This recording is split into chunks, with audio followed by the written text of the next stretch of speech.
Hello, everyone. Hello, Shamita. Hello, Teresa. How are you? I'm good. How are you guys?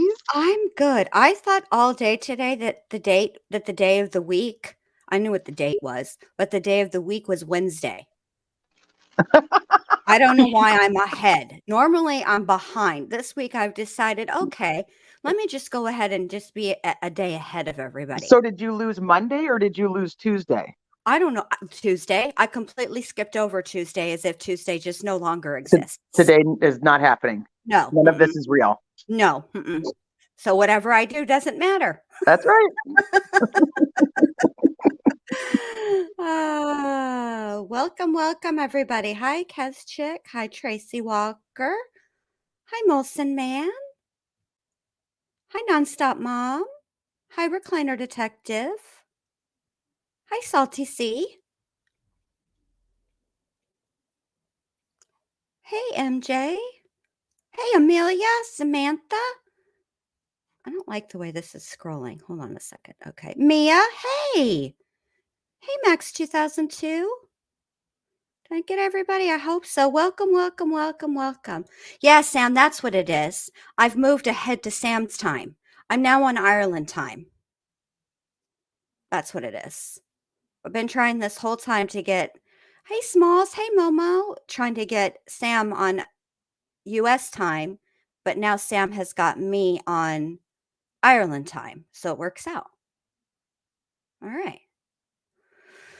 So tonight we're going to be talking, we will be talking, but we're going to watch Special Agent John Turbot. He is the one who did a lot of the interviews and interrogations and whatnot, and we're going to hear from him. But before we do, I have a little surprise for all of you guys, including Teresa. So I'm gonna Uh-oh. I know it's a good surprise. You guys are gonna like it. I'm premiering it for the very first time, so I'm gonna play it for you guys, and I hope you like it. Okay, ready? Here we go.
And there you guys go. That's the new opening for the new messed up Valentine's Day stories for you guys. That is badass. I love it. Do you? I do. I absolutely love it. I knew the minute that Care Bear came on, I knew it. I was like, Get Santa, in, loser. yep. We're going Karen. Those are the kind of Valentines Teresa and I send out. No, that was so cool. Good job. Thank you, thank you, thank you. I hope you guys liked it. So yeah, the first case I'm going to do is a case that's actually kind of close to me geographically. I was it's the Texas cadet murders. They went to Mansfield High, and Mansfield, where they went to high school, is about like 10 or 15 minutes from where I was, where I went to high school, and they're kind of close to my same age. It might have been a couple, I think they were more my sister's age, but yeah, but I know all the spots where Adrian Jones was found out there by Joe Pool Lake and stuff like that. So I'm going to do that one first. Let you guys know what happened and then what everybody is up to now. So that's what I'm going to do. All right. So then let's do the, can we get some, what does this say? I can't read. Hold on a sec. Oh, that's Amelia's. Where's the other one? This one. Oh my goodness. Here we go. Oh, shirtless men on the panel. Well, I don't know, Barbara. I feel like we probably could. I'm not I don't really know if they're the sure. ones that we're going to want to see them. Correct. I think I have some topless pictures of old CW. I might know where some ones of Ted Bundy are located, and maybe a little Gacy, maybe some Dahmer. I should have known that it was shirtless. Like, I was like, a shirt with less men on it. I'm like, I don't know if Teespring will let you put that. Oh my gosh. I don't know how we would go about asking the men to be shirtless, because I feel like Well, Molson's already volunteered. He's like, I'll do it. I'll do it. perfect. If you need me to, I'm there. I'll do it. Perfect, Molson man. We'll put you up on the panel and you just get up here shirtless. I'm glad you volunteered. This makes it completely less awkward, and I don't have to worry about some kind of panel about my ass later. Because who the hell needs that? We could ask AD. I bet you he would for me. Yeah, dad bods only. I think I can get the cat to go shirtless. Mac will do it. He doesn't care. Oh my gosh. All right. So let's get the other opening up, and then we will get started, because this testimony is long. It's like an hour and 52 minutes. I'm going to try to speed this guy up too, because I have a feeling we're going to need it. All right, here we go.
All right. Sorry, it was a little laggy or glitchy there. I don't know what's going on with StreamYard.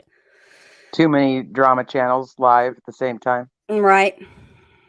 So we're over here in the ward being like, my name's Paul. That's between y'all. My name is Bennett and I ain't in it. Max 2002, you cheated today? Oh, Oh. no. I don't know what I don't know how we should punish cheaters. Not with corn rakes. Yeah, no, we'll leave the corn rakes to Iowa. Yeah. I don't know what we'll do. Coolest reviews. I saw your suggestion about just asking and then they will. So I'm assuming that's your way of having your hand up as a volunteer for a shirtless Valentine's Day panel. I read that comment like, hey, you, take your shirt off. Yeah, That's how I read that comment. that's how I read it too. Like, hey. So if that's how they purposely put it in there, then we actually did a good job. Perfect. And Barb, yeah, he's in the process of appeals right now. He actually had his appeal hearing, I think, January 12th, but no results yet. Was it streamed? Yes. I only caught parts of it on Court TV, so I never actually saw the full thing. Okay. It was streamed, Shrita? We have it. We have it. Oh, Don't we worry. have it. No, of course you do. We have it. Okay, good. Because I want, after this is all over with, I definitely want to watch it. I am so beyond curious to know what they've based his appeal around. And you don't want me to tell you that already, right? No, Okay. I want to wait. I like and don't like surprises at the same time. I know. I'm such an Aquarius. I'm always contradictory, or is that the right word? Contrary. That's it. Contrary. Always. I like it and I don't like it at the same time. So I need to know how this is all going to play out. But I don't know what this guy's got in store for us. I already am, and I'm sure it's going to be fascinating. Let's see. Oh, yeah. Did I add it to the stream? No, I didn't. Probably not. No, sure didn't. Why would I do that? You given this matter will be the truth. Yeah. We're sworn in. Let's see. Of matters, but I work quite a bit of homicide, sex abuse, child abduction, those kinds of matters. But I work quite a bit of homicide, sex abuse, child abduction, those kinds of things. Now, Agent, did you become involved in the murder investigation of Amy Mullis? Yes, I did. How did you become involved in that? So I had some information, very little on the day of that. I believe my immediate supervisor, special agent in charge, Mike Craffle with the DCI, had said that he'd had some conversation with the Delaware County Sheriff's Office about the death of Amy Mullis. At that time, my understanding was local law enforcement had said that it had been reported by the defendant as being a fall or an accidental death. My supervisor had talked to the Delaware County Sheriff's Office and consulted with them a little bit on what they should do that day. And then an autopsy was scheduled as is normal for that Monday, 2 days later. What day did you become involved in this investigation? I was called by Delaware County Sheriff's investigator Travis Heemseth right after the autopsy on that Monday, November 12th, 2018. And you learned information based on the autopsy? Yes. What involvement did you have at that point? So at that point, the Delaware County Sheriff's Office officially requested DCI assistance. I was assigned to be the primary point of contact for the DCI to work with local law enforcement and provide any investigative assistance that was needed. And just briefly describe to the ladies and gentlemen of the jury, when you're conducting an investigation such as this, what are some of the duties or jobs that you do in this type of investigation? I forgot to speed him up. Hold on. Our local partners and in law enforcement, and we would help them manage the case, identify what leads need to be followed. We would bring in whatever personnel was needed in addition to myself to help follow those leads. And that would involve things like processing the crime scene. And certainly one of the things we do a lot of is interviewing or interrogating. Shortly after you were involved in this investigation, did you learn information that Amy Mullis was having an affair? Yes. And based on that information, what did you do? So that was learned. I had heard that almost immediately. And so the day after I became involved and started to work with the Delaware County Sheriff's Office that Monday, Tuesday, I actually went out and began to conduct interviews immediately. Some of those with friends, those closest to Amy, and then also the person that I was becoming aware she was in a current affair with. And would that be Jerry Frazier? Yes. Did you actually have a conversation with Jerry Frazier? Yes, on November 14th, so just 2 days after the autopsy, I actually located Jerry Frazier and interviewed him. And approximately how long did that interview take place? I believe that was about an hour and a half. And what was the nature of your conversation with Jerry Frazier? So I met Jerry. He sat in the next to me in my unmarked police vehicle, and we talked for an hour and a half. And he very quickly disclosed he was forthcoming about the extent of his relationship with Amy, that he was involved in a romantic and sexual relationship with her since May of 2018, and in fact that they were still romantically and sexually involved up until the point of her murder. And did Jerry give you any information or any additional information? Lastly. So after we covered the background of his relationship with Amy and the details of that and how they communicated in some of those things, he provided me his cell phone number, his Gmail account, because he told me they had in fact communicated by way of Gmail as opposed to text messaging at some point in their relationship. And then I asked him to provide an account for his whereabouts on Saturday, November 10th, the day of Amy's murder, and also who else would be able to corroborate or validate his whereabouts on Saturday.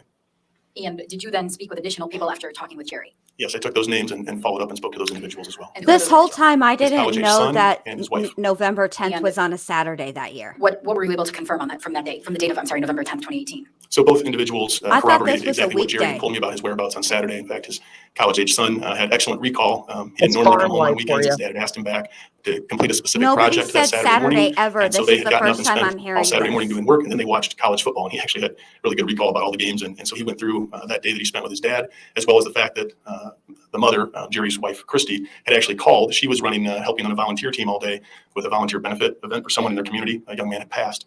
And Christy had been spending all day at the community center. Hey, I've She learned actually a had called lot. Jerry and their college-age son and asked them to pick a few items up and bring them over to her in the afternoon. And so she and the son both confirmed Jerry's whereabouts and that he was with the son all day And at that point, was Jerry Frazier a person of interest? Yes, was. Molson, He was it initially, does. correct? initially. And then after those interviews, and then from my conversations with him and the others, we sought a search warrant. The judge authorized search warrants both for his cell phone records, his cell phone activity, as well as his Gmail records, because we knew that was a primary means for him to communicate with Amy. So we gathered all of that data. That took some time and looked at that. And then he no longer was a person of interest after all of this investigative effort. And were you able to confirm that Jerry was in the Anamosa area from 10:40 till that afternoon? Yes, part of the analysis of those cell phone records allows us to see which cell phone towers, just like your cell phone or mine, where his call activity was at on Saturday. And we could see that Jerry Frazier's cell phone had cell phone activity around 10:45, 11:45, 12:45, all of that down in Anamosa, a good 45 minutes or so away from the murder scene. So that went right over the time frame of the homicide. And you indicated that you were able to talk to Jerry's wife, Christy Frazier. Yes, I spoke to Christy. Was she ever a suspect? No. Why not? Christy's whereabouts, again, were accounted for. She provided that she was working on with this charity event all day along with other members of the community. The son also understood. His mother said that's where she was at. Jerry understood that as well. So there was no concern about that. As part of your investigation, did you conduct an interview of the defendant, Todd Mullis? Yes. And was that on November 16th, 2018? Yes, that was the first time that I spoke to the defendant. And where did that interview take place? I invited him to come to the Delaware County Sheriff's Office in Manchester to talk to me. Was anybody else present for Did that you just conversation? hear that? Nobody Initially, the else sheriff, John LeClaire, saw made some her at the introductions that would be charity pretty event? normal. He had some familiarity with. Okay, say that again, Teresa. Nobody actually saw her at this charity event. They didn't get witnesses from the charity event. He said that their college-age son was of the understanding that's where she was, and Jerry Frazier was also of the understanding that that's where she was. Yes.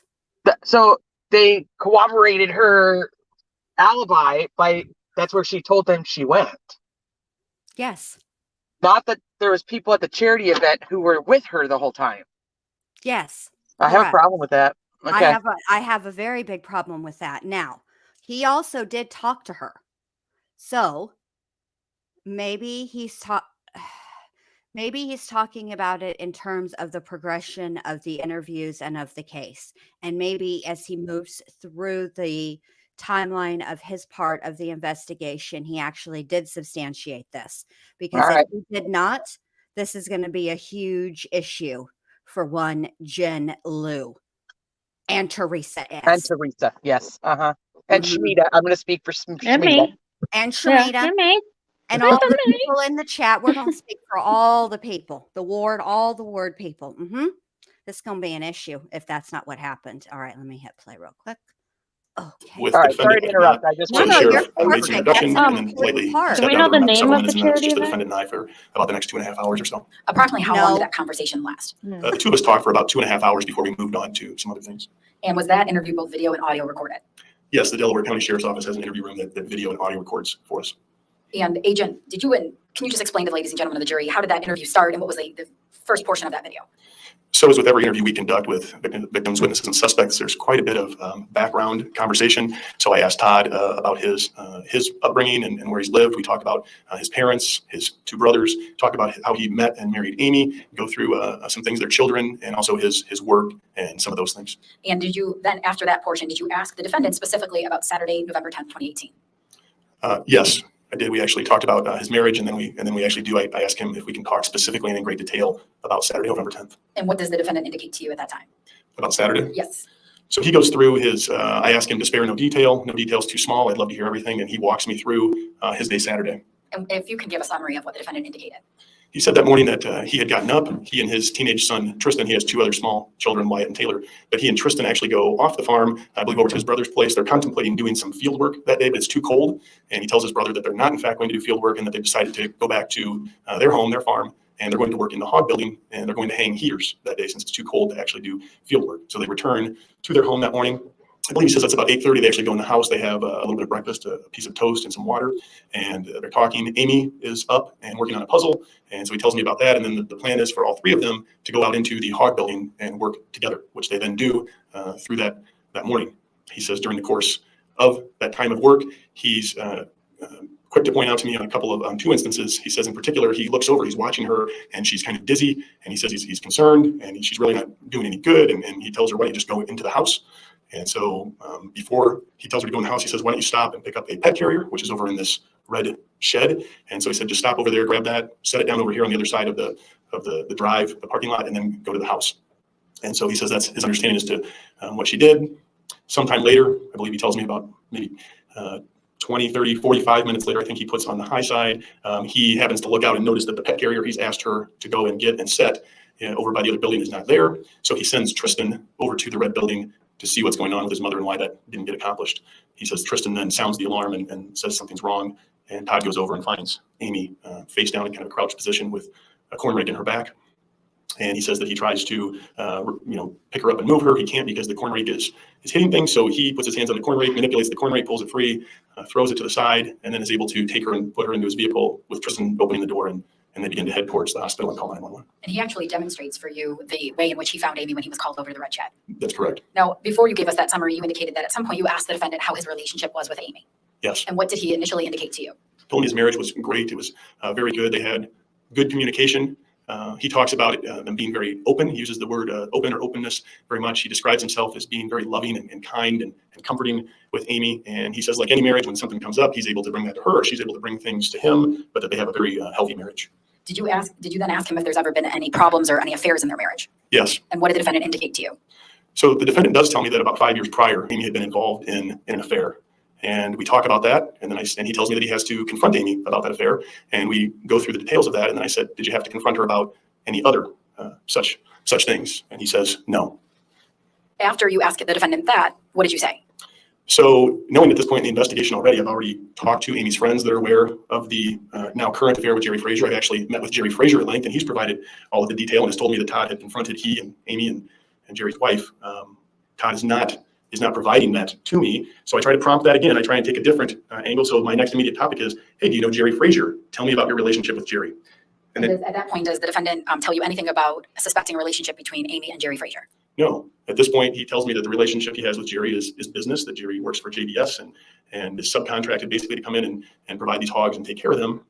And so I do ask him, well, can you describe Amy's relationship with Jerry? Again, trying to provide another opportunity for him to disclose this current affair. And again, he just tells me that, well, Amy also has some business interaction with him because she works on the farm with me. What did you do then in the interview?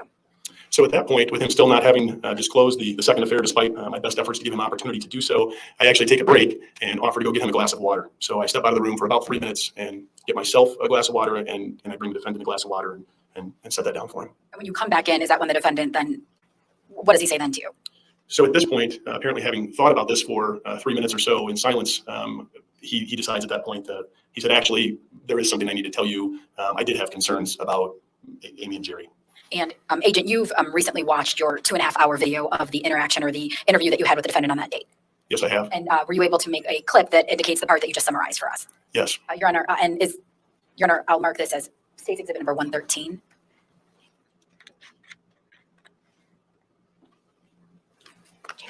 Even in Iowa, you can't escape the clip channels. Agent, prior to testifying, did you provide me with a clip of what you just summarized? Yes, there were 2 clips provided on the thumb drive to you. And the first clip on that thumb drive, is that a true and accurate copy of the actual recording or the interview that you conducted with Todd Mullis on November 16, 2018? Yes, it is. Your Honor, at this time, I would ask that State's Exhibit number 113 be admitted into evidence. Any objection? Your Honor, the state may be aware of this morning. I don't have any objection, but I guess since it's going to be a snippet or a clip from sections, it may lead to playing the whole thing, but this will be our first opportunity to see it. But at this point, I don't object. Okay. We'll keep the door open to the defense playing other portions of that recording if necessary, but 113 is admitted into evidence. Thank you, Your Honor. May I publish it to the jury? Yes.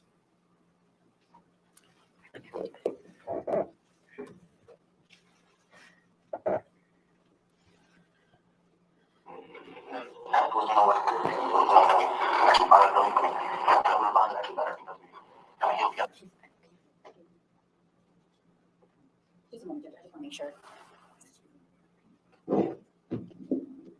This is the original trial, Tracy, and then he is appealing.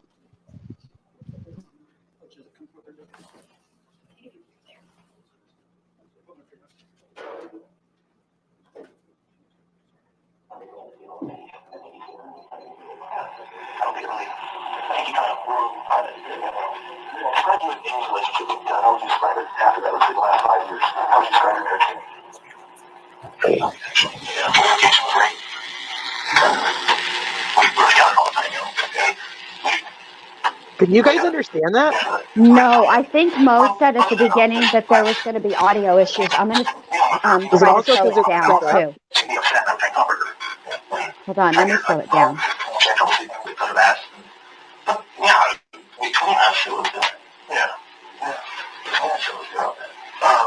Last 5 years was there. Would you classify your marriage one where there was lots of arguing, or that's not allowed? Not at all. No, argue, fight. No, okay. Were the words you used to talk to her? Were you a loving husband? Would you say you were kind to your wife? Yeah, always love you. Or, yeah, they look great. Yeah.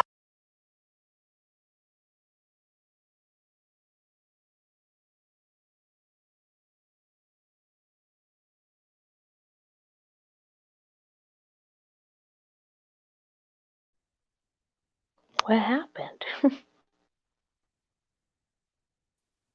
Oh, I didn't add myself back to the stream. Sorry about that. So what happened, I slowed it down. It's on regular normal speed. I think what Mo said in the chat is that there's they do have an audio issue and then they work on it and then it gets better. But this is regular speed. I slowed it down for everybody. Okay, let's try this again. Hopefully they'll get it worked out because this is terrible. Let me see if I turn closed captions on, if that helps.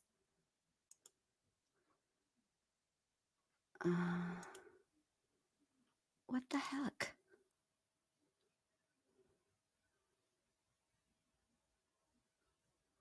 It won't let me. All right.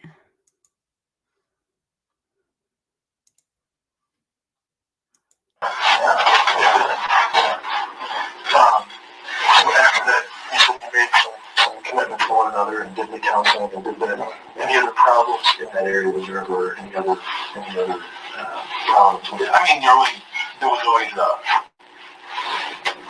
she was very open, and she knew that, I always told her that, I gotta be able to. Afterwards, we actually bonded really, we were bonded actually better because we kind of healed together.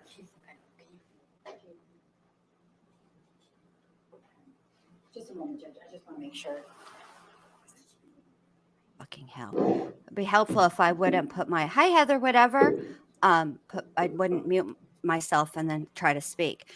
That he said in that little clip that was really hard to hear that they did have trouble and then they bonded and then they healed together.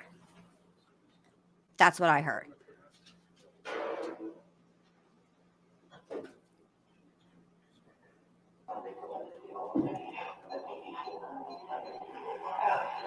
I don't think it's really, I think he kind of grew out of it. Describe your Amy's relationship with Todd. How would you describe it after that? Let's say the last 5 years. How would you describe your marriage to me? Very healthy, actually. Yeah, communication was great. We were together all the time, you know, and we really got it. It was great until the end. Well, other than this last, dealing with her female problems was going up and down, and I'd be upset, and I would try and comfort her, and try and get her, she had trouble sleeping because of that. But, yeah, between us, it was good. Yeah. So it was good. Last 5 years, was there, would you classify your marriage one where there was lots of arguing, or that's not at all? No, argue, couldn't fight? No, okay. Were the words you used to talk to her, were you a loving husband, would you say? You were kind to your wife? I mean, that's anybody else. Yeah. Always love you. Yeah, they look great. Yeah. So after that, you made some commitment to one another and did the counseling and did that. Any other problems in that area? Was there ever any other problems? I mean, there was always she was very open, and she knew that I always told her that, I had to be able to, trust it, you got to feel that. But it was good, She was going, hey, I'm just wrong with, she was open. She was real open with me. Yeah. Which you have to be in, a marriage, and I felt good about that. Yeah. Right. Were you, okay. Were you, this is ever after this first meal, or we moved on? Well, I mean, it was so open, it was like, it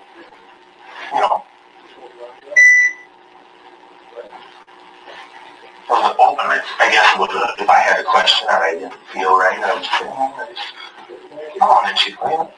No big deal. Let's just say I was uncomfortable with something, or she was uncomfortable with me. It was just, just talking up. Yeah, let's get across from each other and try and, Did you ever have to confront her again? Was there ever any other situations? Okay, well, no. Okay.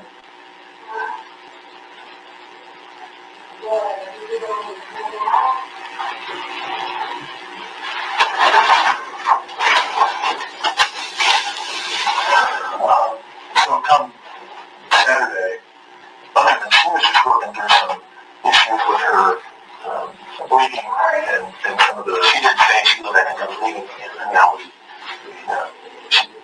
she said, I think I'm bleeding a little bit. Was that on Saturday? No, not Saturday, but I don't know, I mean, she just, I had asked her every day, bleeding a little bit, and then, I think I'm bleeding a little bit, whatever, So you said things were good, marriage was good leading up to this, other than she's just working through some issues and you're being sensitive as a husband to help her. Well, yeah, you're kind of watching out for her, Yeah. Okay.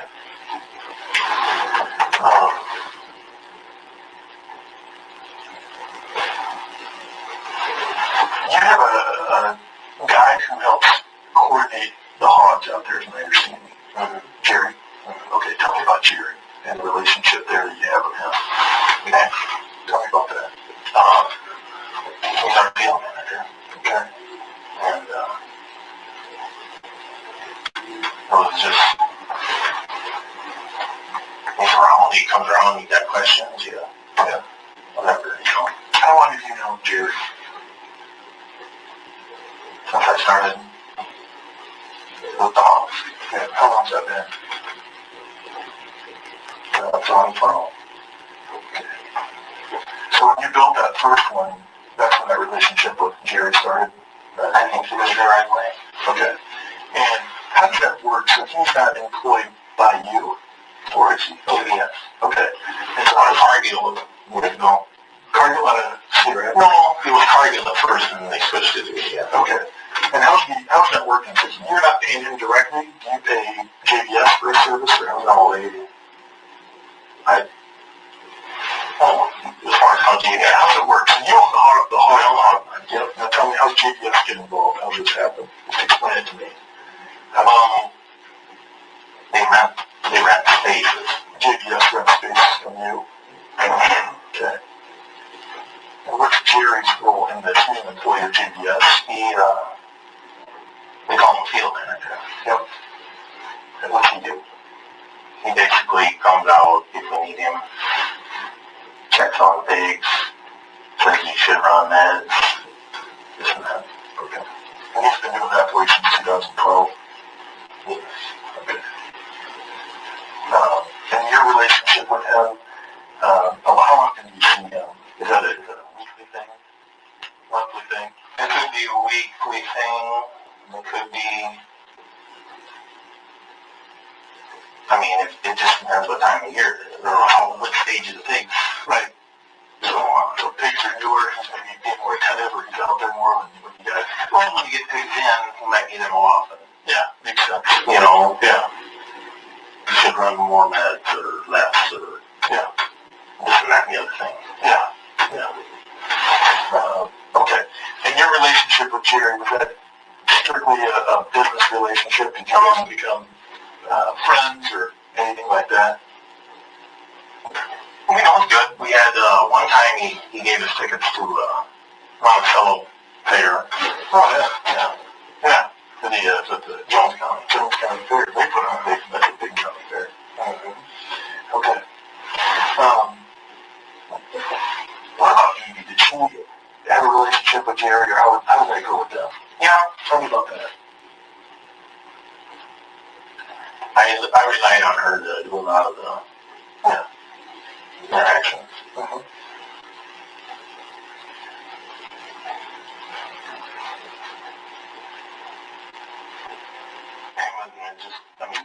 It's just like the normal guy coming around, thinking,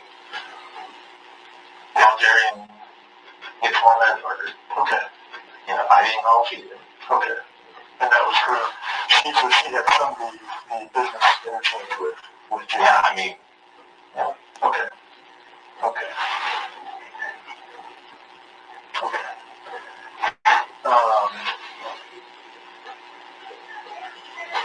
Anything else that we didn't talk about that you think would be important for me to know? You mentioned your relationship with your boy at the start. I thought it was pretty cool. You said, he's 13 now. Does he get to spend a lot of time with you, with Dad? With me? Yeah. Yeah. He's in school, obviously. Yeah, he's in school, and then after school, is he working with you after school? Once in a while. Yeah. If I'm close. Yeah. Before I went on there. No, he gets out and just goes to school. Yeah. But after school, sometimes when you're close by or when you're around, weekends, you get to hang out with you. Okay. What's going on? We're close. Yeah, you're close. He look up to you? I think so. Yeah, I think he's my buddy. Yeah, no, you bet. Good deal. Okay. Anyway, are you good? Can I grab you a drink of water real quick? I just want to check on one thing. You good? Hang tight for a second. Sure. Yep. Can I get you a drink of water? See if I can grab one for you?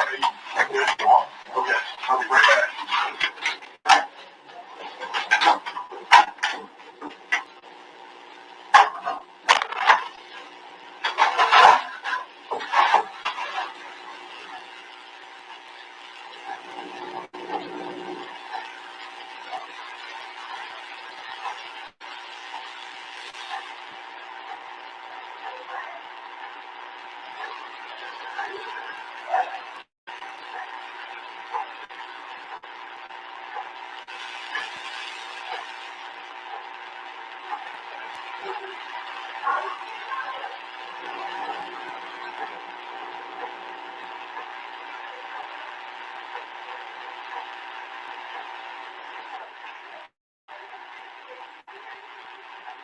So, yay for Jen Lu finding out how to work the captions 4 hours later and some very bad audio. Sorry, you guys. This is awful. And I don't get what the applause is about. Who's applauding? Why are we applauding? What's happening here?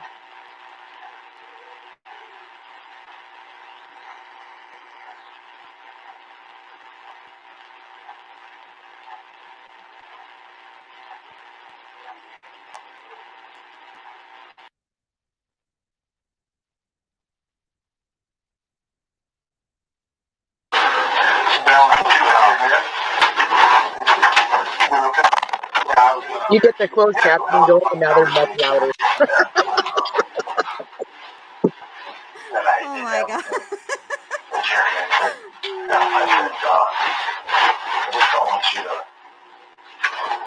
Aw, thank you, Heather. I might. Don't text. After a while you're watching her, it's like, I just, to feel comfortable, I said, just don't text so much to her. Okay, so, you had a conversation with Jerry, or was it with Amy? I was confused.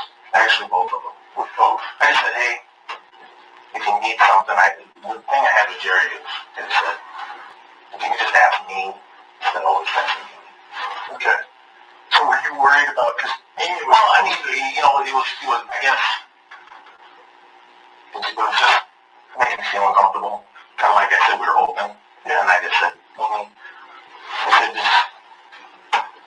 said, okay. I just said, don't. If you need something, just have him text me, because I just, you don't want to laugh, and it's like, well, maybe I had a little suspicion, but it was just, whatever. I just wanted to feel comfortable.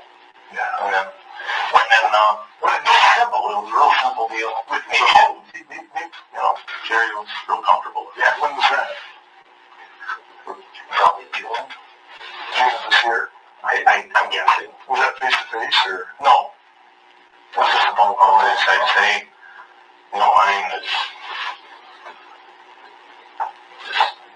did something cause you to have that conversation with him? What made you? I just had a bad.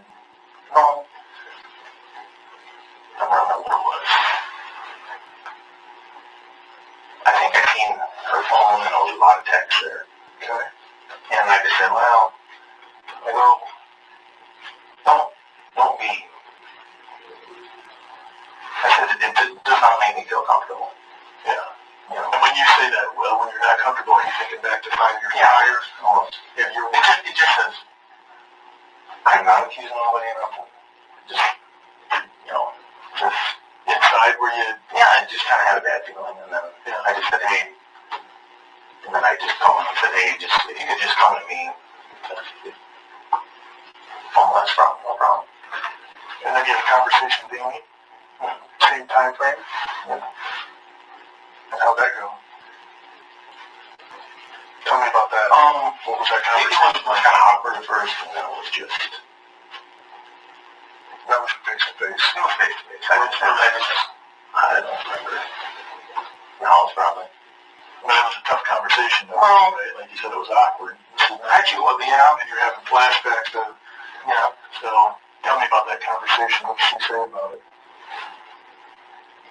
She just said, well, what do you mean? And I said, well, I said, come on here, it's just this uncomfortable feeling, yeah. And she goes, oh, okay, why do you think I'm doing something? And I go, I'm not accusing you of nothing. I said, just want to be fun, or I did. I just told her that she was, okay, well, if that makes me feel more comfortable, and I think she kind of didn't understand at first. She goes, well, I got to talk to him. I said, well, yeah, that's fine. I don't care if you overfeed, but just don't make it about pigs or something like that, because he should go pigs and all that. Just kind of keep it professional, Yeah. So you wanted to talk about the pigs with him, or, well, no, the pig stayed, but he had show pigs and whatever, you know. And were they talking about show pigs? Well, it was that time of year, they were showing pigs. Yeah, who showed it? Did he show pigs? Or did they show pigs? And then they were talking about Taylor showing the pigs and all that. Like, so he and Amy were starting to have a conversation about showing pigs. So things other than the hog barns. Yeah, and I said it was minor. Just said I wasn't comfortable with it. It was getting friendlier than we wanted. That business at that point. Well, I thought. Yeah. Did Jerry deny calling anything? He said he denied it. Yeah, he denied it. He just said, hey, there's nothing wrong. No relationship. Did it just say Donald Trump? What about Amy? Did she deny it? She denied it. Well, she just said.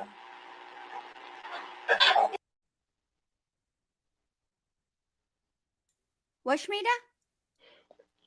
So did it just say Donald Trump? Like the words on the bottom? Yeah. I don't think that's what it did. It Keschuk says yes. Well, this is working out swimmingly. Maybe we just skip over this part of it and just go back to the testimony. Yeah, because this is not helpful. I'm to him. having a hard time. I can't hear it, so too. I'm just trying I to can't read hear it. it either. And I'm it getting like every definitely fourth or said fifth Donald word. Trump. Right, and we were 2 seconds away from being done. Look. Oh. We suffered through all of it. I'm like, yeah, something about he built a barn, something about, just a normal guy, something about You need water. something, come to me. Yeah. So uncomfortable. I heard uncomfortable. Showing pigs showing. Yeah, Yeah, he showed pigs. It was pig Should show showing 'em or something like time. that. Yeah. The pigs Other weren't than that- tan, but maybe they were tan, but I'm not comfortable. This is no big deal. And yeah. He was tanning the pigs, and I was telling her I didn't really appreciate him tanning the pigs. Yeah, I like the pigs. correct. Applause. You know, I like the way discriminate just because it's the fall seasons. They can be whatever color they want. Exactly.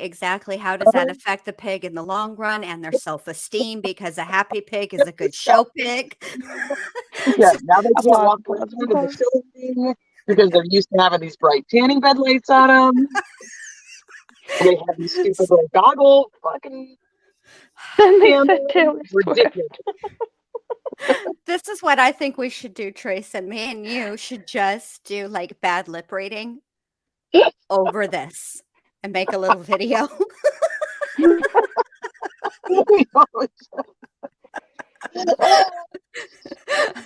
then randomly throw in the words that we understood. Like just Yes. Yeah, and then Right. we were worried about him tanning pigs, show pigs, and then Show pigs, go pigs. Oh my gosh. Okay, I'm gonna push play. well, there's supposed to be 2 clips, right? So next time we know.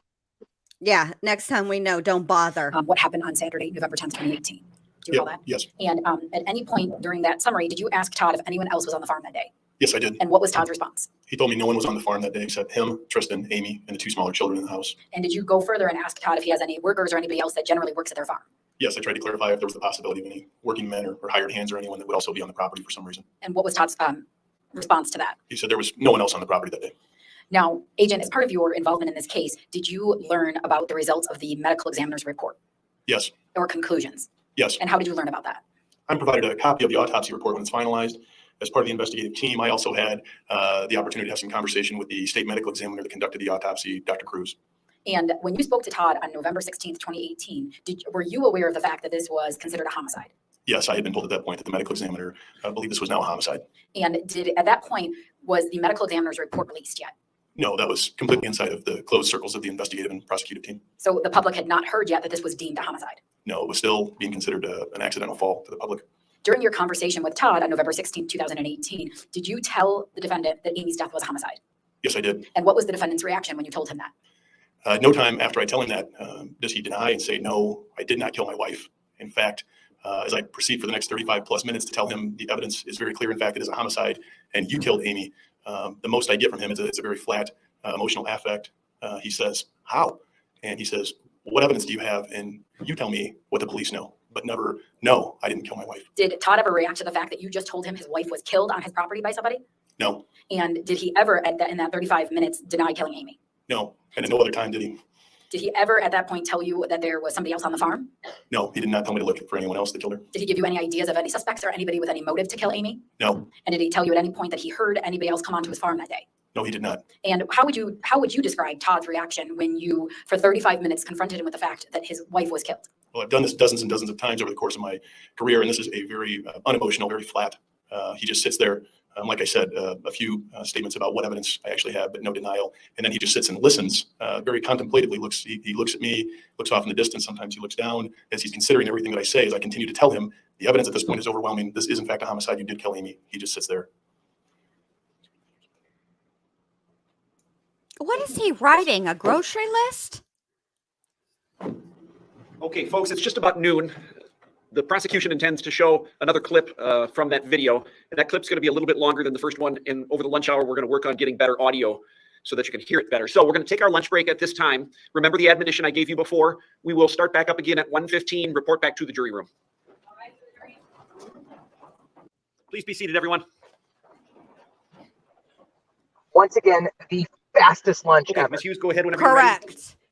Agent, you just, prior to our lunch break, you summarized a part of your interview with the defendant where you indicated to him for the first time that this was a homicide. Is that correct? Yes. And was a clip of that portion of your interview on the disc that you gave me prior to your testimony? Yes. Your Honor, at this time, I would ask to be allowed to publish clip 2 on State's Exhibit number 113. Go ahead.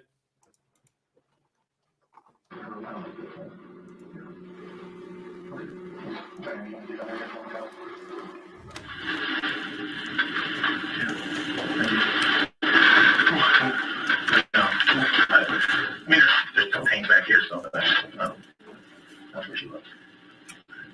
We completed our investigation at this point, and the case clearly shows that we're responsible for Amy's death at this point. I'm responsible. So that, I think that was you that did this autopsy. Those are the top of the line doctors. They didn't know better. And they analyzed all that. They analyzed the body, and they work with not just the doctors, but the medical examining officers, but the colleagues across the country, experts in autopsy and human body. Some of the best doctors in the world. And they go through this, and they analyze this, and they have a consultation. And those doctors and the team generate a final and complete report. And they're able to take, as you know, people out there with measurement machines and everything to recreate the scene, and they can look at that body. And that body tells them a story. And it tells them a story like never before. This is 2018. So when they're able to look at something, that body tells them a story. Science tells them a story. So they're looking at things like the wounds and the entry points and the depth, right? And a number of things, right? The body begins to just become one. So just like you got a shirt on our pair of blue jeans, they start to unfold the body and it starts to talk to them and it tells them, okay, exactly what happened, what didn't happen. And it's very, very clear. And it tells them the who, the what, the when, the where. Those questions start to get answered with absolute certainty. The thing that the body doesn't tell is the why. And that's our job. Our job is to work through this and figure out the why something like this happens. And I think that the why has become more and more clear in this situation. It's not actually here, but really from a legal investigating and legal investigators. So I'm a specialist with the Division of Criminal Investigation. I'm the guy protected and not only use this work, things like this, and we were called into this case here, and we've been investigating for a week. And at this point, what I can say is this Saturday was something of the culmination of a perfect storm for you and Amy. There were a lot of things going on, not just in this week or in the months before, but in the months and years building up to this. Are you familiar with the term perfect storm? Have you heard of the perfect storm? Yeah, there's movies, there's books, right? And you know that concept is a boat goes out on the sea, right? And everything looks good, right? You get the fishing boat or whatever it is, and they get out there and everything looks good. Well intention heading out there and they get going. But at some point they get out away from land, away from any point where they're going to get back anytime. Is anybody else not following the Perfect Storm story? We've all seen the movie. Should I skip ahead? Yeah. I vote skip ahead. Yeah, I'm going to skip through this because it's hard. It's too hard to hear even with the closed Oh, look how captions. long that was. No way. How long was that? That would have had to have been at least 10, 15 minutes. Of not being able to understand and him relaying the whole plot outline of The Perfect Storm. Like everybody it's streaming somewhere. I'll get a link. she knows more than she ever told me. You know that's true. And I know that's true now. And I know you're sorry. that Oh, this for happened. Pete's sake. Still going on. Oh, hell. Okay. Things. It included a buccal swab or a DNA sample, photographs of his body and his major case prints, which is what we would call a full set of fingerprints. And when you took photographs of Todd's body, did that include his hands? Yes, And everything. And did it also include his upper body, including his face and his neck and chest area? Yes. And did you observe any injuries on Todd's body at that time? No. And by the way, I know earlier you indicated that you also interviewed Jerry Frazier for approximately 1.5 hours. Yes. And that was a couple days prior to the interview you had with Todd. Yes, it was. And when you sat with Jerry for an hour and a half, did you also look at his hands and his face and his chest and neck area? Yes, Jerry sat right next to me in my unmarked police car. I had an hour and a half, just a couple feet apart, and I was watching his hands and his face and couldn't see any injuries. Now, later that day, after you executed those search warrants at the police station, did you then go to the Mullis So farm? you didn't see Yes, I his did. chest. And what was the purpose of going to the Mullis farm? There are a number of additional items on that search warrant, as you heard me reference in the recording, some things that needed to be picked up that the judge had ordered us to do. And when you were at the Mullis farm, was the defendant there as well? Yes, he was. And did you have the opportunity to talk to the defendant again? Yes, I spoke to him in the driveway of the house. And did you talk to him again about some of the events that happened on November 10th, 2018? Yes, I did. And again, did you indicate to the defendant that this was a homicide? Yes, I told him that it was a homicide. And did the defendant say anything? Hey, He did not. I told him, Todd, sidebar. this was a homicide, and we just want justice for Amy. And did the defendant react to that? No. Did he say anything? No. At that point, did the defendant indicate anybody else that he thought could have done this? No, he did not tell me anyone else who could have done this. Now, were you present on the day that the defendant was arrested? Yes, I was. And what date was that? February 28th of 2019. And did you have a conversation with the defendant on that date as well? Yes, I was there for the sole reason I wanted to give him one more opportunity to try and tell the truth about what he'd done to Amy. And at that time, was anybody else present for that conversation? There was the initial arrest, and then those officers had stepped away so I could talk to Todd one-on-one for a little bit. And at that time, what did you tell the defendant or say to the defendant? I told him this is exactly where, when we talked several months prior, that we would be. The evidence had shown that, in fact, he had killed Amy, and that's why I was here. And did the defendant say anything at that time? No. I went looking for this comment. I went looking for John to see what Well, we. specifically the She was question addressing asked. the detective. His silence, his right to do so. Well, I'm going to allow this question. The last question was, did the defendant say anything? I'll let the witness answer that with a yes or a no. Go ahead. No, he did not. Now, Agent, at any point, are you aware of fingernail clippings being completed by Amy, being completed and collected on Amy Mullis's body? Yes, I am. And do you know how or who collects those? During an autopsy, the state medical examiner, as part of their protocol, will take fingernail clippings. They'll also take major case prints. Again, that's a full set of fingerprints from the deceased. We don't ask them to do that. That's just standard protocol during an autopsy. And in this case, did you ask that there be any analysis on those fingernail clippings? No, I did not. Why not? Well, in fact, although those are taken at every autopsy, I can tell you, having worked dozens and dozens of death investigations and homicides, oftentimes we don't submit those. That would be driven by the facts of the case, whether or not we would actually do anything with those. And in what cases would you ask for fingernail clippings to be analyzed? Fingernail clippings from the state medical examiner could be potentially helpful if you're dealing with a whodunit, some type of random attacker. But here, the evidence in this case over an extensive 3.5-month investigation, the evidence as it kept coming in continued to only point to one suspect. That's the defendant killing Amy Mullis. This was not a whodunit. It wasn't a mystery attacker. Therefore, fingernail clippings would not be particularly helpful in a case like this. What? So there's other reasons as well. When we look at a case like I this, object. the medical examiner actually does a full external examination of the body before they actually cut the body open and do the internal examination. Can we have a question and answer here? Go ahead, ask another Sure, question. Your Honor. Throughout your investigation, did you have an opportunity to actually view the medical examiner report? Yes, I did. And did you also speak with the medical examiner, Dr. Cruz, on different occasions? Yes, I did. And did that medical examiner report indicate anything about Amy's nails, specifically fingernails? Yes, so in the part of the autopsy that's labeled the external examination, the state medical examiner noted that the nails were short and intact. There's no reference to chipping, breaking, missing fingernails or any debris or anything that they noted under those nails that would draw attention to those and cause us to think that fingernail clippings would be of some value potentially. I have nothing further. Cross-examination. We're going to take a moment. Sir, where did that interview take place that we watched? Okay. Ladies. Well, I have two issues with that. Okay. So the first line of questioning has to do with that he's like staking out Frazier and he does not see any scratches or anything on him. They also talk about checking Todd's body if there's any scratches or anything on him. So they don't find any scratches on either one of them. So they just decide that her fingernail clippings don't get tested. I guess I'm confused by that. You're not the only one.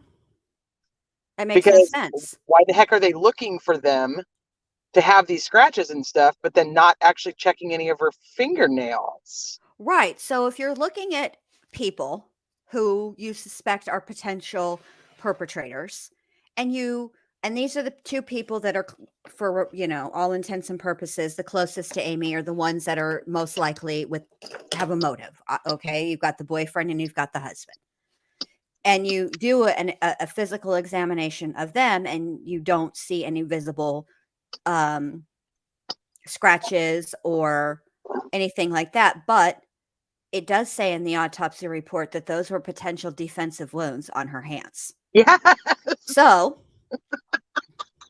okay, who was she defending herself against? The corn rake. Correct. Well, yeah, but it's not by itself.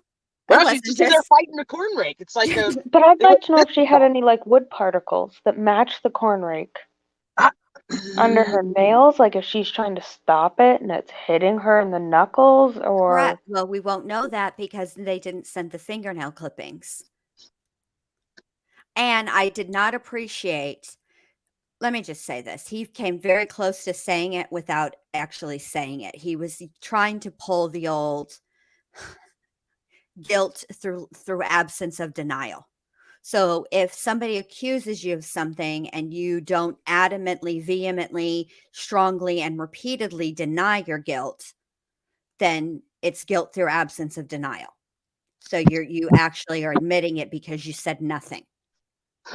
That's not good police work at all. That's not correct. Lord. Yeah. But they have the clippings. So now what I'm wondering is, in his appeals, did he request those to be tested? Which I know nobody can answer. It's rhetorical because I asked not to know, but it does make me wonder. I was gonna say, you can't say don't tell me and then ask. Here comes Coolest Reviews with this super obscure, which I got. Oh, I accidentally removed Teresa. Twin Peaks reference. What was so that was in Laura Palmer's, but Coolest Reviews in Fire Walk with Me, the first girl, she had one under her nail too. Is that the one that had the R? Or did one of them have an O? I can't remember now. It's been a long time. But anyway, that's irrelevant. But I do enjoy a good show reference, especially an obscure one like that, because it's been a while. Well, you would think so, BR the Star. Teresa had another point, though, and I wanted to give her an opportunity to tell that point. I don't even know what it was. I lost it. Sorry. No, it's okay. I lost it. The kids started arguing, and then everything went to the wayside. Oh, throw some like cheese puffs on the floor, like Leah from Teen Mom, that keep them entertained for hours. Don't really do that. I'm not gonna. But now the dad's getting involved, and there's all kinds of drama. Oh, there always Of is course. when the dad gets involved, because then they have to appeal, right? And who's the higher court than the dad? The mom, even though the mom was the original trial judge. I don't know why they do this. Yes, Teresa Banks, Coolest Reviews. I tried to tell my kids forever, you're not going through the appeals process in the correct manner. Yeah. Yeah. And just My guy because knows. just because her nails were clean and intact, I mean, I don't think that necessarily that's what it was. It was tea under hers. That's what it was. Thank you, Lupe, because that was going to make me I was going to have to head up the Googles. What was I going to say? Just because her nails were clean and intact doesn't necessarily mean that she did not have tissue from somebody else under there. Those should have been tested, and I'm very upset that they weren't. I wish I was very drunk. Coolest Reviews. This is agitating me. All right, let's hit it. Oh, well, hello, I'm pushing the button. What's the problem? Delaware There County we Sheriff's go. Office. And that was on November 16th, 6 days after the death. Yes, that'd be on the Friday following the homicide. This interview process, I assume, how many years have you been an agent? About 19 years, And you've conducted how many interrogations like this? dozens. And have you had training in questioning individuals, both witnesses, suspects, that kind of thing? Yes, Is there a methodology to how you were conducting this interview? there's a process we would follow in interviewing people as well as interrogating people. Yes, Has that ever been referred to as the Reed method? not the method that I'm utilizing, no. You indicated that Mr. Mullis didn't deny things. In my notes, you want me to confess to something I didn't do. Did you remember hear him say that? Yes, Isn't that a denial? I would call it denial. No, I didn't murder my wife. That'd be a denial. Is you want me to confess to something I didn't do? That's not an admission, is it? No, It's a denial. you can call it what you want. Okay. I would not call it a denial.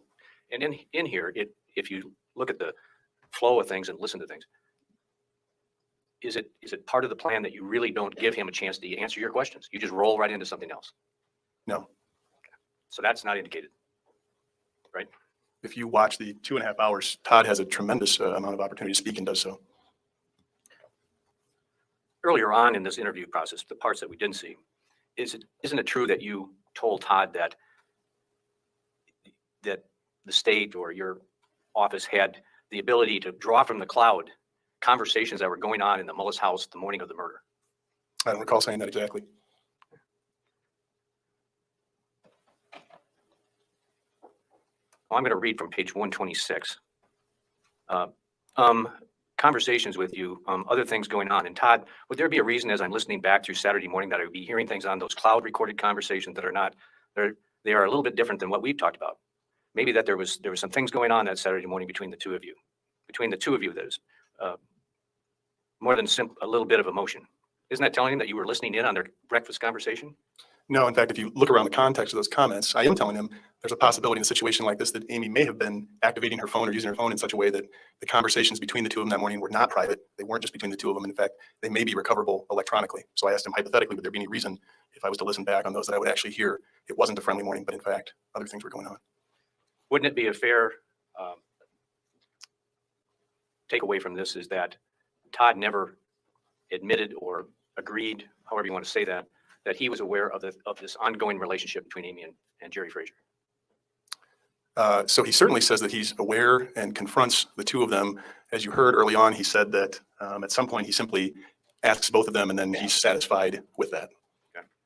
And he said that happened earlier in the summer, didn't he? He placed it in June of 2018. And you had already talked to Jerry Frazier about this, right? Yes, I had. I spoke to him 2 days before I spoke to the defendant. And he had told you that Todd had called him Yes, and called his wife, yes, and that Frazier had completely denied that there was anything going on between him and Amy, yes. and that Todd seemed satisfied with that. He hoped so. He was very scared that Todd would find out, but he believed that had satisfied Todd for the time being. Did Frazier tell you that Todd could call back and apologize to both him and his wife for making that call? I recall certainly in talking to Christy that there's maybe some kind of follow-up phone call.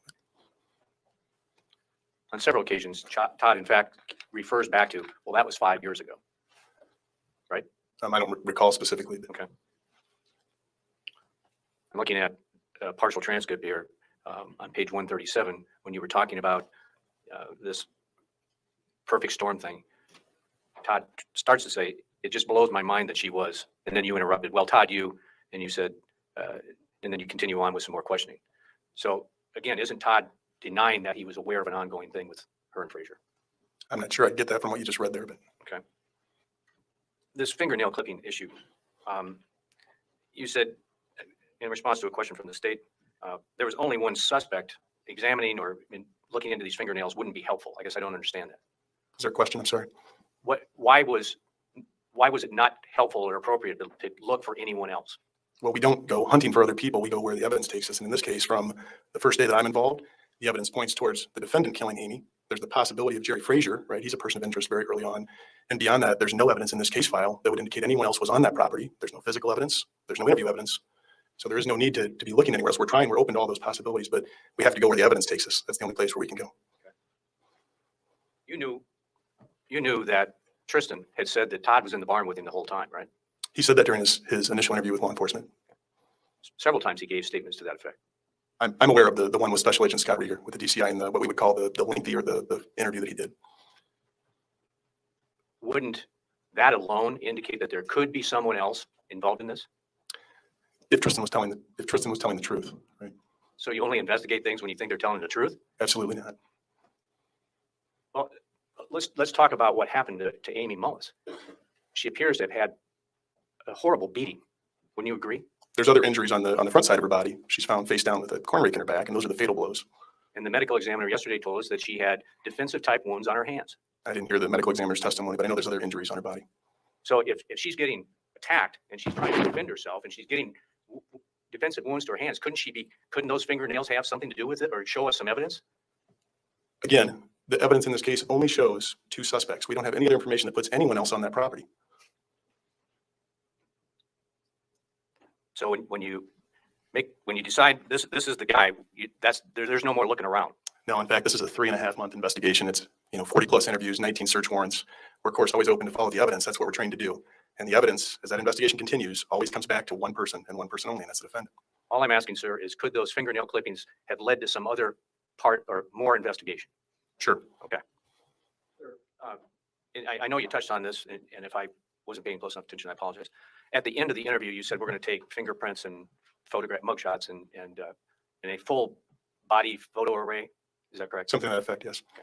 And that included Mr. Mullis being stripped down to just his underwear and his whole body being photographed from different angles. Is that correct? Yes. Close-ups of his hands and his feet and his face. Yes. All right. Similar to things that we have that's been produced by the state. I don't know exactly what you got there, what's been produced, but I did provide all the photographs. But no indication of any injuries. I didn't see any injuries on his body. Thank you, then. That's all I have. Any redirect? Just briefly, Agent Turbot, this happened in November, correct? Yes, November 10th. And do you know what the weather was like that day?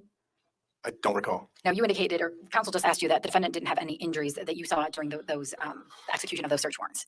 That's right. I don't recall any injuries. And he also asked you about the fingernail clippings. Was there any evidence of any injury at or around Amy's fingernails? No.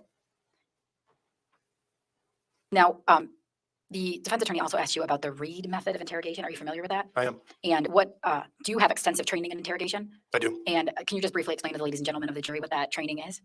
I am at one point in my career early on. I've been through the retraining. That's fairly standard interview and interrogation training technique. It's a 9-step process that's taught to some police officers. And what interrogation technique did you use in this interview?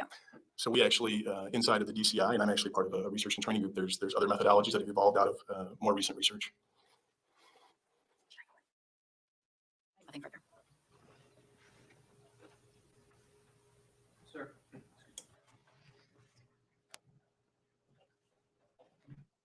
Sir, I believe in response to one of the redirect questions, you said that there was no injuries to her hand. Objection, Your Honor. That was not the question. Well, I'm going to let him answer. Go ahead if you remember. I believe the question was specific to the fingernail area on the hands, and I did not recall any injuries. What I read on the autopsy report is the fingernails were short and intact, and there was no note of any damage to the fingernail areas.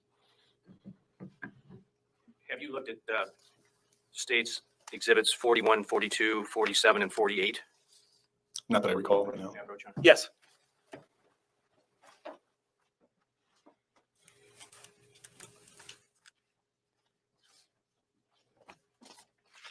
Would you please state the exhibit number and describe what you're seeing?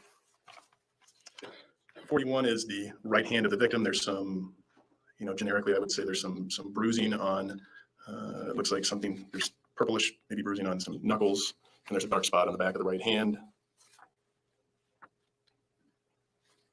42 is the front side of the right hand. You can see some, looks like a cut maybe down near the base of the hand. A little hard to tell over on the wrist.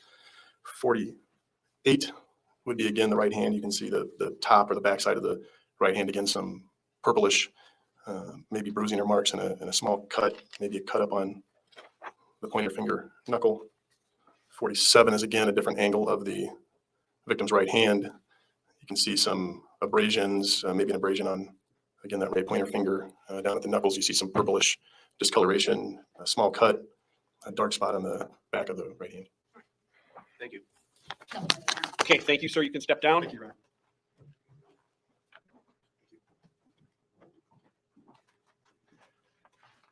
Any other witnesses for the state? Not this time, Your Honor, the state would rest. Okay, very good.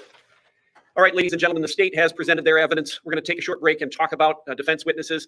I'm going to give you about 15 minutes. Remember the admonition I gave you before, report back to the jury room.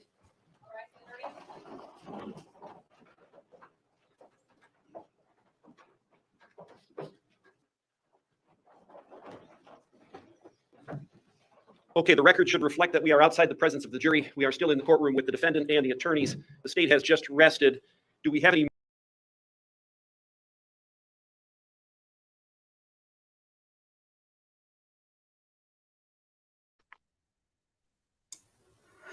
Okay, so I took that off because I don't want to hear any of the motions right now. We'll go back and listen to it because we don't have but a couple of more witnesses after this for the defense. But if we're going to do this the way the jury would do it, then they wouldn't have been privy to that information. So we're not going to be privy to that information until the very end. I think that's fair. Yes, fellow jurors.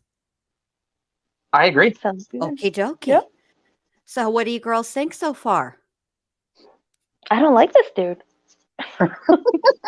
Shmita. I don't like this dude. And Shmita likes everybody. Yeah. Shmita's circle is very small. He's the epitome of they picked a person that they wanted to be guilty and they made evidence to fit that narrative. That's how I feel about this guy. Yeah, I would agree with that because he said we go where the evidence leads us. Well, whatever is or isn't underneath her fingernails, sir, is part of that evidence. Right? And there are how about there's only 2 suspects? So only looking at 2 people. Well, why wouldn't they test for the son? Right. So how's the son not one of those suspects, number one? Number 2, you have a disgruntled wife over there, Mr. Jerbear's wife, who's been now stewing since July that this woman's been having an affair with her husband. We have no idea what she found out, what she pulled up on the Googleays. We don't know. Exactly. Why wasn't that looked into? I don't know. And then her alibi is, well, my husband and son knew where I was going. So they can tell you that I told them that's where I was going. Okay, great. So you're saying that you did Jerry's cell phone and it pings all around this area. And now you're going to say, okay, so we're going to assume that Jerry is still there and his son's not covering for him. So why wouldn't his son be lying? But this guy wants to say Tristan is lying. Why isn't Jerry's son lying that he was actually with him? I don't get that. Like, that is ridiculous to me. It's circular logic. Because they wanted Tristan to be lying so that Todd could be guilty. Correct. And the fact of the matter is, when the defense attorney asked the last question, or the last round of questionings, when he said, is it possible that the testing of the fingernail clippings could have led to another suspect? And he said, sure. And right there, that, ladies and gentlemen, is reasonable doubt. That's enough right there. They could have stopped that trial right there with the reason. I mean, not stopped the trial. What I'm saying is, if you're being a diligent jury and you're hearing everything that we've heard, they haven't heard anything else that we're not hearing. The only thing that they have access to when they go back there, which you guys can too, is the pictures that were taken, all of them. That's it. Everything else that they heard, we heard. And for him to admit that is potential evidence, which would be exculpatory evidence. Mm-hmm. Still not a Brady violation. Know why it's not a Brady violation? Because the defense is aware of it. Now, yeah, yep. Had the defense or had the prosecution tested those fingernail scrapings and they came up with somebody, it was not Tristan, it was not Jerry, it was not Amy's own, and they withheld that from the defense team, that is a Brady violation. When I would have tested the fingernails myself. I do too. And this is the other thing that I don't understand. If the defense could have had those tested, if they still had them at the time of trial. It sounds like they did. It's kind of hard because it wasn't specifically asked, but they aren't allowed to discard evidence until after a trial. Really, they're not supposed to discard any material evidence until after the trial and the appeals, should there be any, are exhausted. They're supposed to hang on to that stuff. So if those were available, why didn't the defense have them tested? I wish they would have.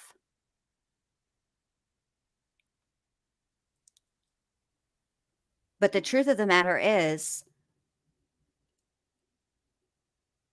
Todd and Tristan were not on that farm all day. There was a period of time when they left. And in that period of time, someone could have come onto the property unbeknownst to Amy, unbeknownst to Todd, and unbeknownst to Tristan. Mm-hmm.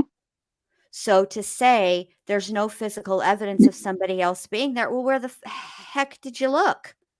Yeah, there's no cameras. Cameras aren't working. Blah. There's all. Who knows? Exactly. I mean, that farm is not small. Now, granted, it may be a small relative to other farms, but it's still big. There's plenty of places for somebody who wanted to hide, and that's the truth. We still don't even know where Tear Bear was that day. No, we don't. Or stepmoms, or Todd's mom, or any of these people who they've talked about Todd's mom fighting with Amy a lot. For her to not be a suspect is kind of that she grabbed her arm and got physical with her and blah, blah, blah. Like, why isn't this woman being looked at?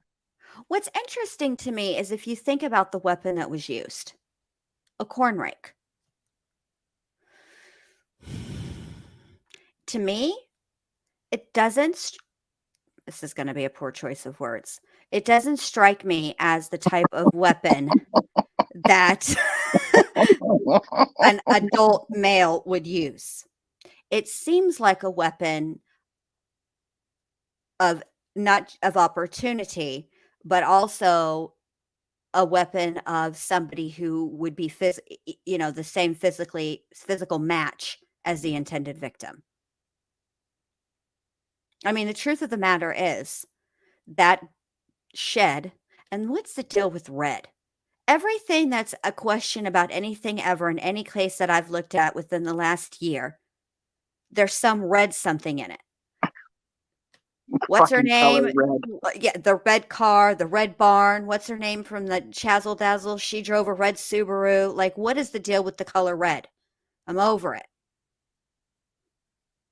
But yeah, I mean, there were plenty of other things that were in that barn that if he wanted to make it look like an accident, he could have. There were chemicals in that barn for Pete's sake, or shed for Pete's sake. And he's a hunter. He has plenty of weapons. Correct. And he's a hog farmer. We all know what hogs do.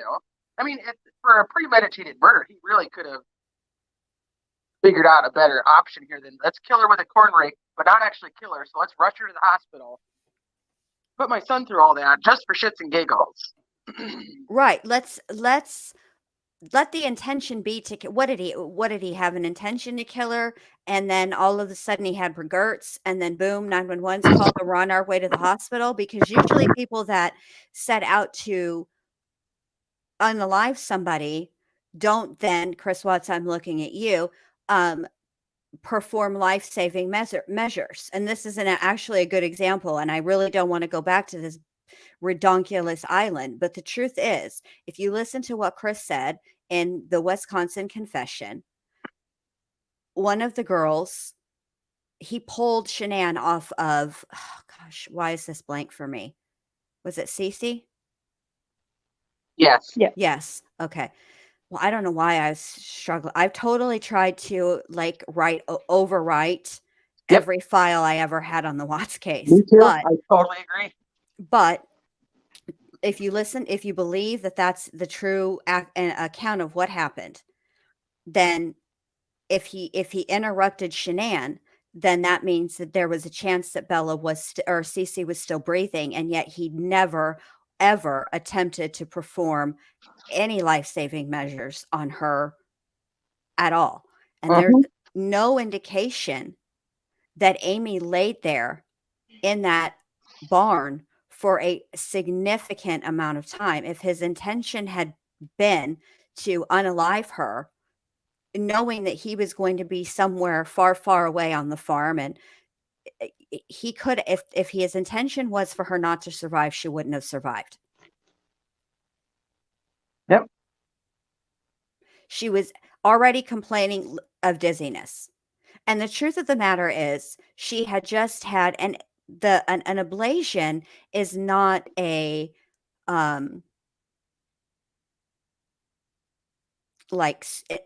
it's an outpatient surgery. So you go in and then they let you go home. But the truth of the matter is it is surgery. And did anybody ever talk about what medications she was on? Not that I've heard talk of. about whether she had breakfast, what food was in her stomach at the time of her death? None of that. Not that I've heard of. So if his intention toxicology, none of that, which was to unalive her, right? And he needed to isolate her in a shed he knew where A, there would be plenty of stuff, and B, she would be alone. And clearly that carrier is where in a place where she would have to reach up in order to get it down. Wouldn't it be easier or smarter to make it look, there's cement there. He could have made it look like she got caught up pulling down that recliner, that carrier.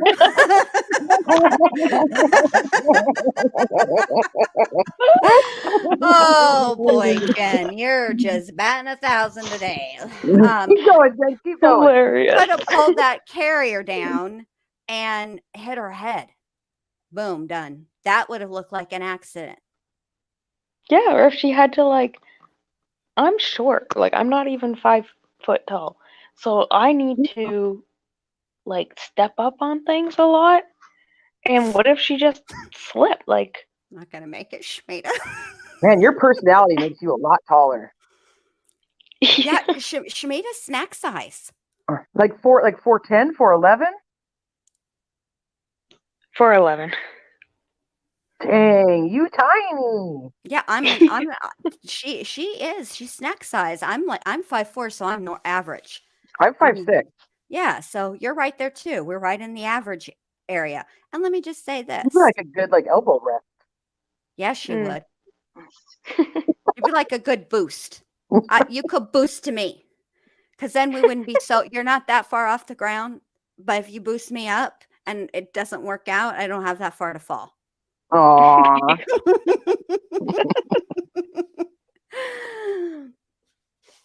I mean, there's plenty of this just makes zero sense. Momo's a foot taller than Shmita. I love it. Oh, Shmita. I'm telling you, Shmita's personality makes her 6 foot tall. So at no least matter what, in my mind, Shmita is 6 feet tall.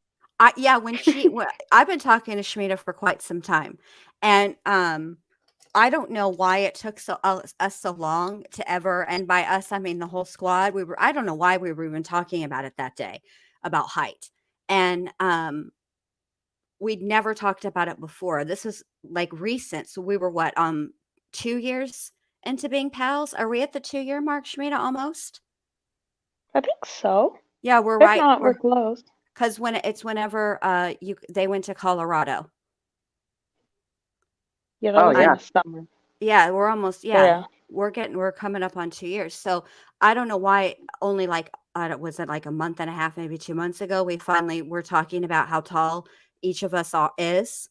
And when Shmita busted out with, I'm 4'11", I was like, no, you're not, Shmita. She said, yes, I am, Jen. Yeah. Yeah, we'll have to send you some pictures of me with my normal height friends. I'm normal height. Oh, Milo is not pleased. Whoa. Yeah, Sorry. he does that every once in a while. I think he does it to fuck with Schmida, if you want to know the truth. I think he likes watching her jump. Oh, he gets me all the time. I feel Every like noise that he hears, like. I feel like that Milo was reincarnated, from a human being who liked to jump out and surprise people. Yeah. My heart. Oh boy, yeah. Sorry, guys. This situation has me really confused because there's a lot. I just Get back here on me down. it makes no sense why he would call 911. More than call 911, be on the way to the hospital. Yeah, and I still don't understand why they didn't have like one of those 911 evaluator people, whatever they're called. I don't know. They've been in other cases though. I do know that there is supposed to be, according to Mo, because she gave me like a syllabus about what we're going to be covering, is not tonight, Mo, but I will. Mo, this is a bad objection form. I'll let y'all look at that and understand why I'm objecting to form. But yeah, not tonight though, babe. But anyway, I thought they were going to talk about the 911 call though, Mo. I thought they were going to go into it. They do on Todd. Oh, okay. So there's nobody is going to come up and test. Well, obviously, Jen, you just watch, but the brother is like 10 minutes long. right. But And then there's Todd, who is actually like 3 hours long. Okay. Well, see, what I was thinking is doing. Now I can't get it out, Mo. Well, I think it's split into two because it's like an hour and a half for prosecution, an hour and a half for defense, is what Mo was saying.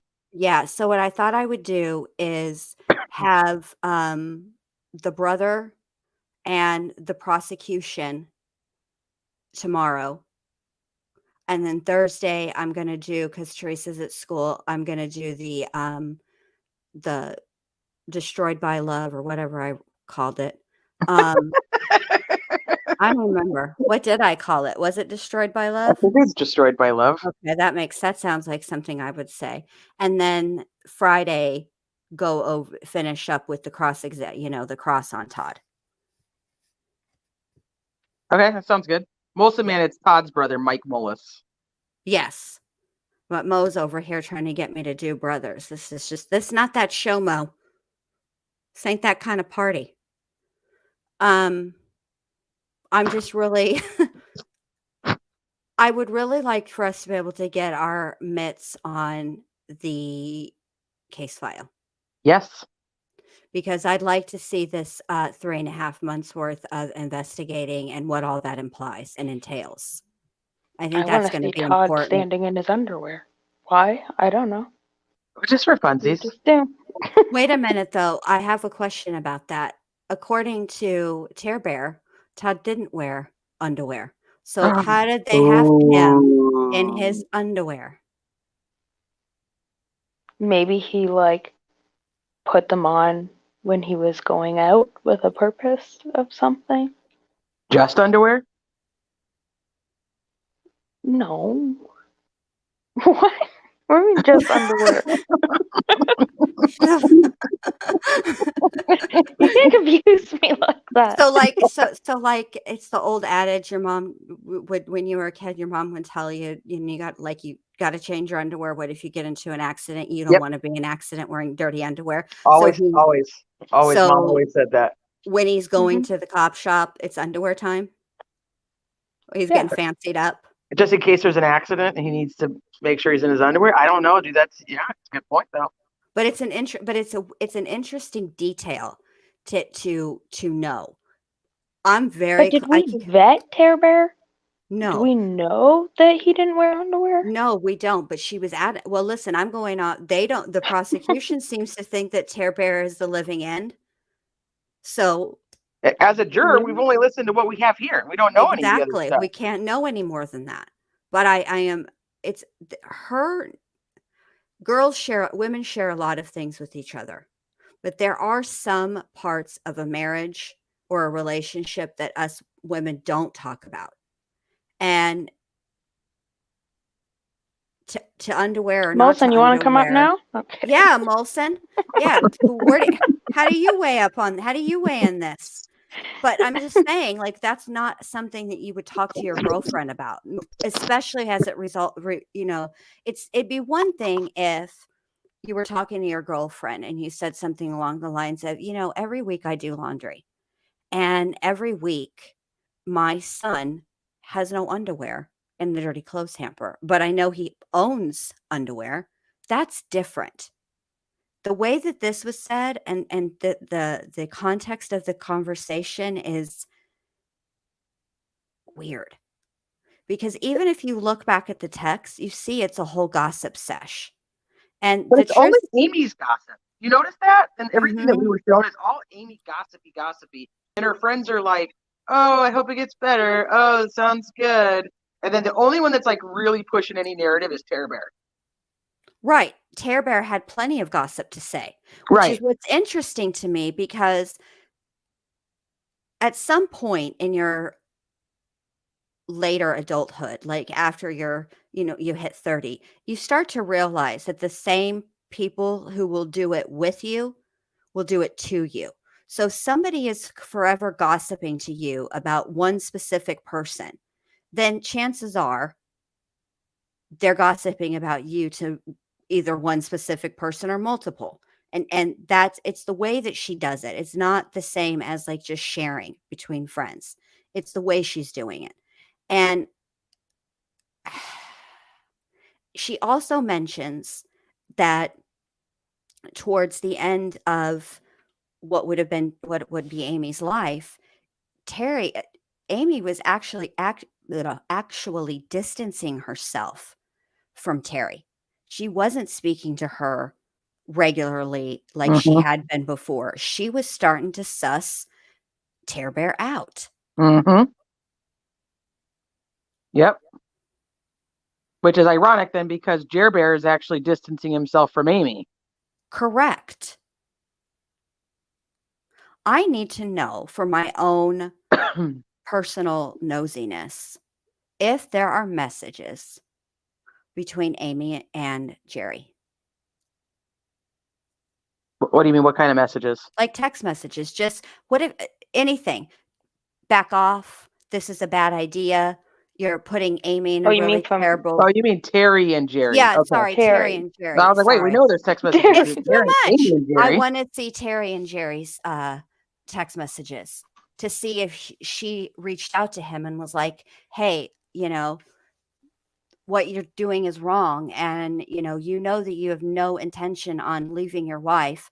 And all you're going to do is ruin Amy's life and her family's life.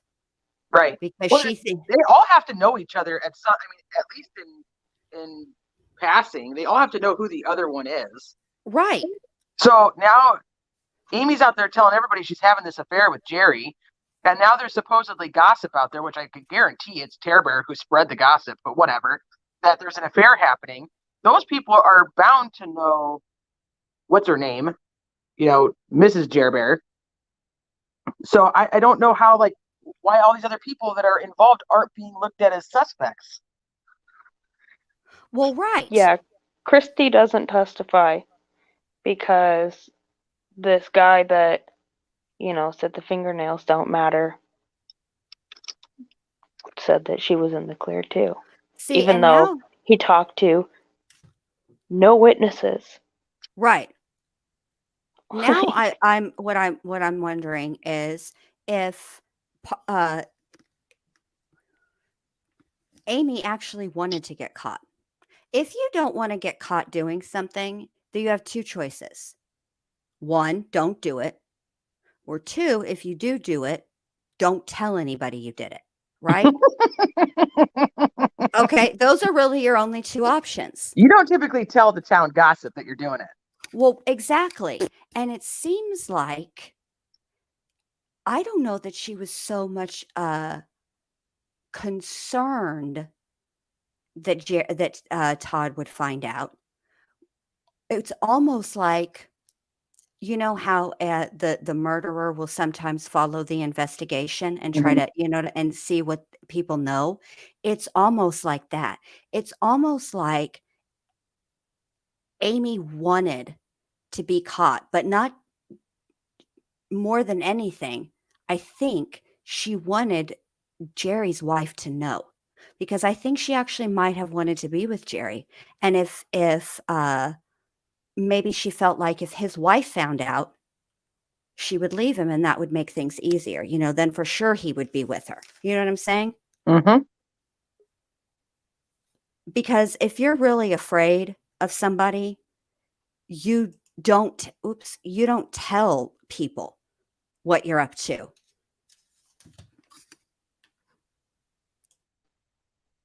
Yeah, and she was telling everybody. Well, not only was she telling everybody, she was telling the one person she knew to be a gossip. They were friends for quite some time. If you listen to Terry's testimony, they were friends for a while. So she knew her. And I think she knew that she would, I don't know another way to say it, but like carry a bone for her to spread the gossip. Mm-hmm. Yeah, and they said that all the evidence pointed to Todd. What evidence? I don't.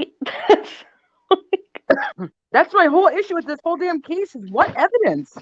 Yeah, what evidence did you collect that points to anybody at any time? Exactly. Because he was there and you didn't do any type of investigation to go outside of that realm of it being him. Like, exactly. I don't know. Part of me wants to look Does this anybody guy else up. figure like that the whole beginning of this quote unquote investigation is it was an accident? Everybody's looking at it like it was an accident until know-it-all schmo over yesterday and this dude show up on the scene. Now they're like, oh no, we're gonna take pictures and we're gonna look at the Google searches and now we're saying it's him. Well, no, I think that it actually the doubt started with the ER doc, because he's the one that sent the The ER doc was the he. Yes, he's the one that actually sent the cop out there to retrieve the corn rake so he could inspect it.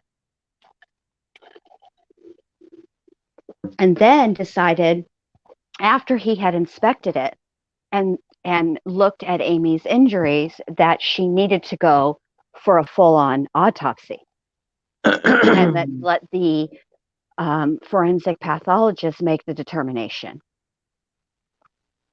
But I will say this, I think that the cops suspected him from minute one.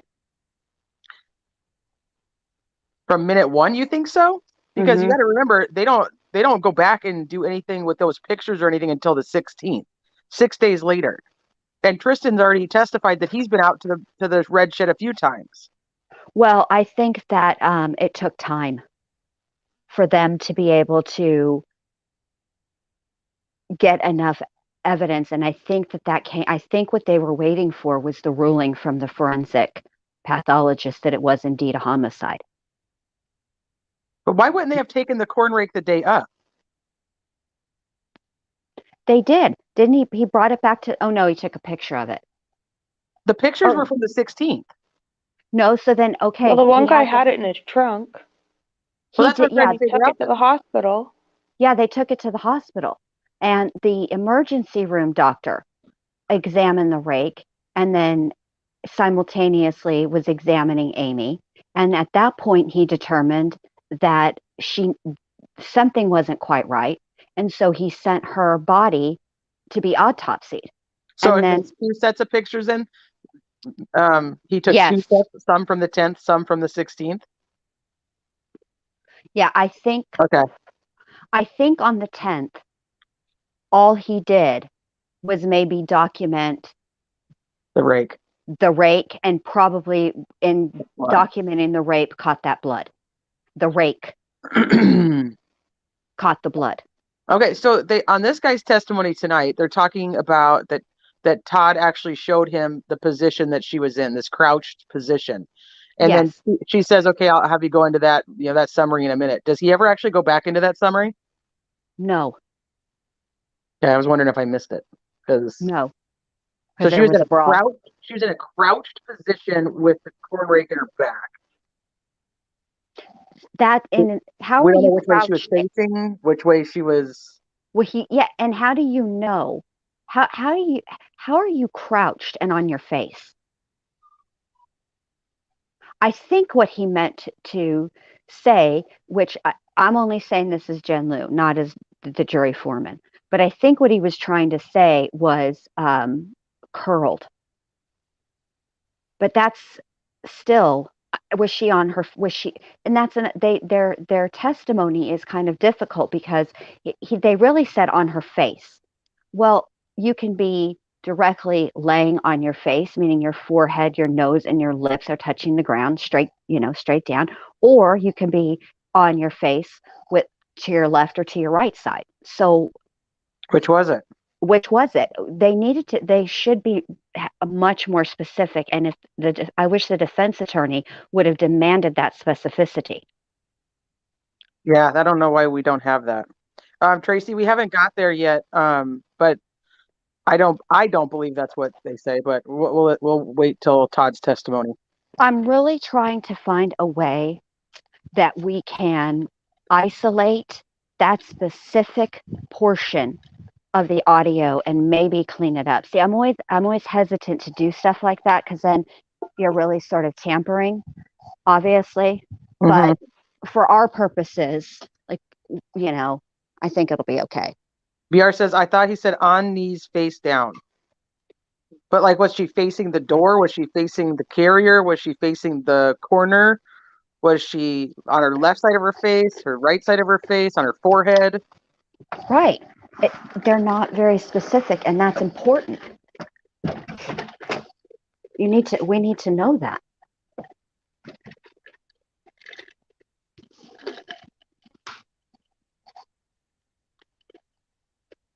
And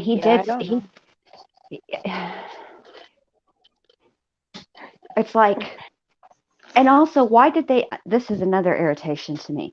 Why did they only take pictures? That was a really small and confined area. And frankly, I think no matter what, I think the jury, and this jury included, would have been better able to visualize the totality of the scene had it been videoed and not pictures taken. And I still can't believe we don't have a recreation of it. I can't either. Because the staircase is a perfect example. So when she went for autopsy, what's her is it Kathleen? Cassie? Who was the victim in the staircase? Kathleen. It was Kathleen. Mm-hmm. Okay.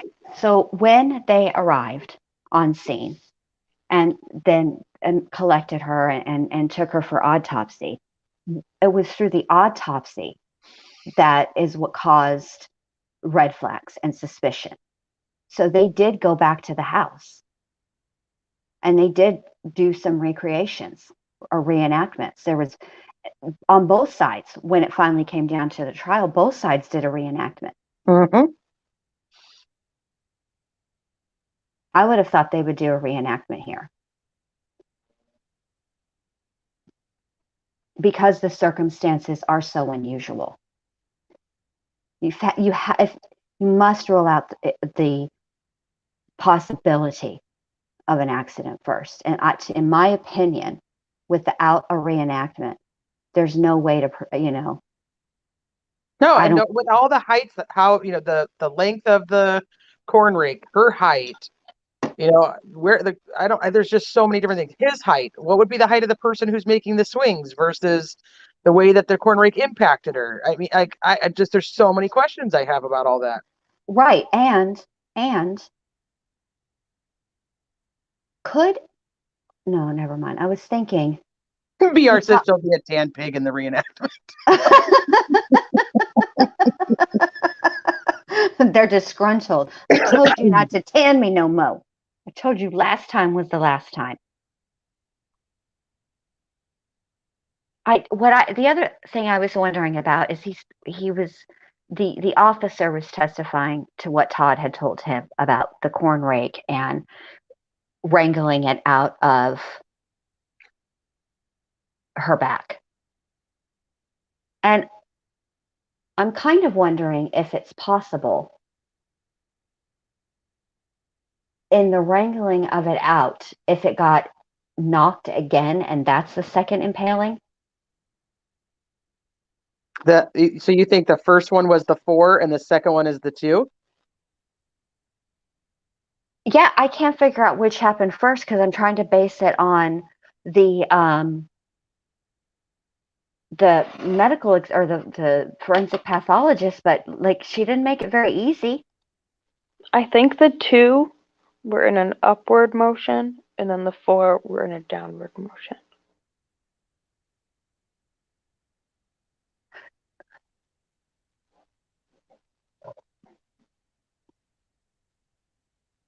Which means that it had to be the other way around, 2 and then 4. That's what I think. It was 2 and then 4. Yeah. I don't know. There's definitely reasonable doubt at this point. Now, I will say this. I'm reserving the complete and total final say until I hear Todd testify, because I think it's important that I don't normally advocate for a defendant to take the stand because it's very dicey when they do that. But I am curious about what he's going to say. I'm curious about how he is going to recall what happened, and I want to see his effect and all of that. You know what I'm saying? Like, I think it's important. There's too much that just, I'm way on the fence at this point, but I can say this. I don't think that up until this point, the prosecution, and they've rested, although they do get another crack at it, but they don't take it, proved that Todd Mullis is the only person who could have done it. Let's say they did run the fingernail scrapings, right? And there wasn't anything belonging to anybody else, any foreign DNA source under her nails. That doesn't get you, I mean, that doesn't mean that Todd is the only person. And I could tell that what the redirect was about was saying that it was cold that day and Todd was in layers. And so therefore, he wouldn't have marks. But I don't think that that's a realistic line of thinking. Well, I just don't think it matches with the prior testimony. That was my issue with it. So if you're fine, so you watch all these guys, nobody has any marks on them, so you go ahead and you don't test this out. There's no defensive wounds, so you're not worried about what the DNA is going to show because there is no defensive wounds. That would make sense. But you're testifying that there is defensive wounds and that you are checking these guys out for scratches and there isn't any, and then you don't test it. Exactly. So now if they don't have them, neither of these guys have the scratches. You're saying there's defensive wounds, and now they're your only 2 suspects. Why the hell aren't you testing it to find out who it could belong to? Exactly. That's what I don't get. If it all lined out, I'd be fine that they don't test it. They don't spend the money on doing it. But right. If you thought that there was no defensive wounds on her body at all, then why were you checking them for scratches in the first place? Mm-hmm. But they never checked the son. They never check anybody else, They don't check anybody else. which is why you test the fingernails. Exactly. Uh-oh, Mo's outraged. I can already tell. Oh, she's on. She Hey, just Mo. flew home from work. Hey. Just to set us straight. Oh, yeah, it worked perfect. What do you think, Mo?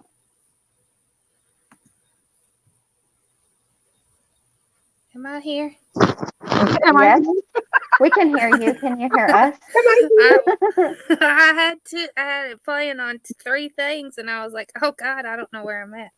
Oh, boy. Yeah, because they take the fingernails, they just don't actually test them. Nobody Correct. tests them. Nobody did, not the defense or the prosecutor. It's very, very weird. Heather, whatever. It is weird Oh, that her, the let me defense hide her. didn't, because it's almost like they were worried about.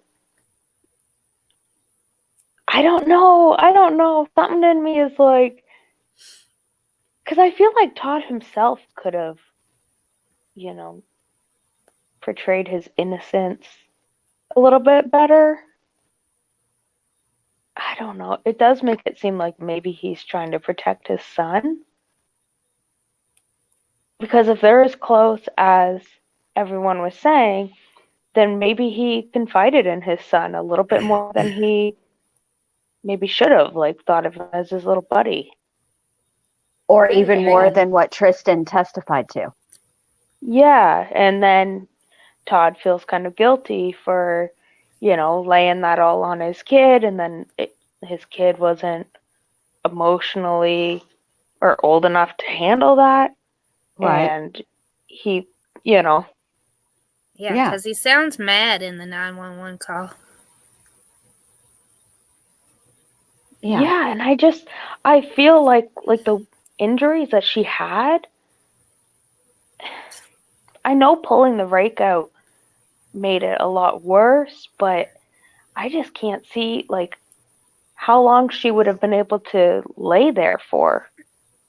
Like, I feel like it probably happened, and then maybe the son went and got the dad. I Well, just think that he wouldn't have sent his son straight over there that fast. But If why he did would it. he want to hurt his son? If he's that close with Well, his not son, only that, he would want to make sure she died, wouldn't he? that was my point. That's, yeah, You would think. that's exactly what we were talking about. Okay. Is why, if your whole intention is to cause somebody to be completely unalive, why do you try to get why do you try to do any life-saving measures at all? Or if you know that it's going to take them a long time to get to your property to save her, why not just call 911? Why are you trying to go faster? And then Right. you're arguing with the 911 person, like, no, let me get closer. Like, let me just get yeah, closer. I mapped it all out. I like did the whole aerial thing for how, because I was thinking that it was like really far out there, and it's not that far out there. It's only 20 minutes to the hospital. And I don't know, like I feel like if you're 20 minutes away, an ambulance could probably get there in like 15. Well, maybe they've had an accident before and he knew it took him a longer time than he knew he could get there. I don't know if there's ever been. Well, we don't know anything. Really? I mean, It's true. no one's asking the questions that we want the answers to. No, they're not, and they're not going to, unless maybe they will on appeal, but not this go round. What they chose to ask or investigate is, I'm at a loss, because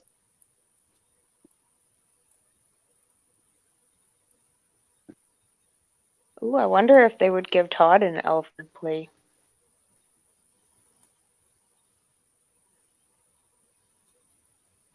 so no, and this is why I tell you, this is why. But okay, so this is why I'll say no, because the reason that what's his face from the staircase was eligible for Alford plea, or why it came up, is because on appeal he had won a new trial, and the prosecutor didn't think they recognized how critical that testimony, which is what ended up getting the new trial, if that was taken out, they didn't think that they could prosecute him again and secure a guilty plea. So that's why they gave him an Alford plea. It's usually done in a situation, where the prosecutor is really at a loss, because what ended up happening is that one of the forensic people, I can't think right now, when they were doing their testing for blood spatter, their methods were not correct. They weren't scientific, and it opened the floodgates because of other trials that specific scientist or crime lab technician or whatever, I can't remember what he was, but yeah, Peterson.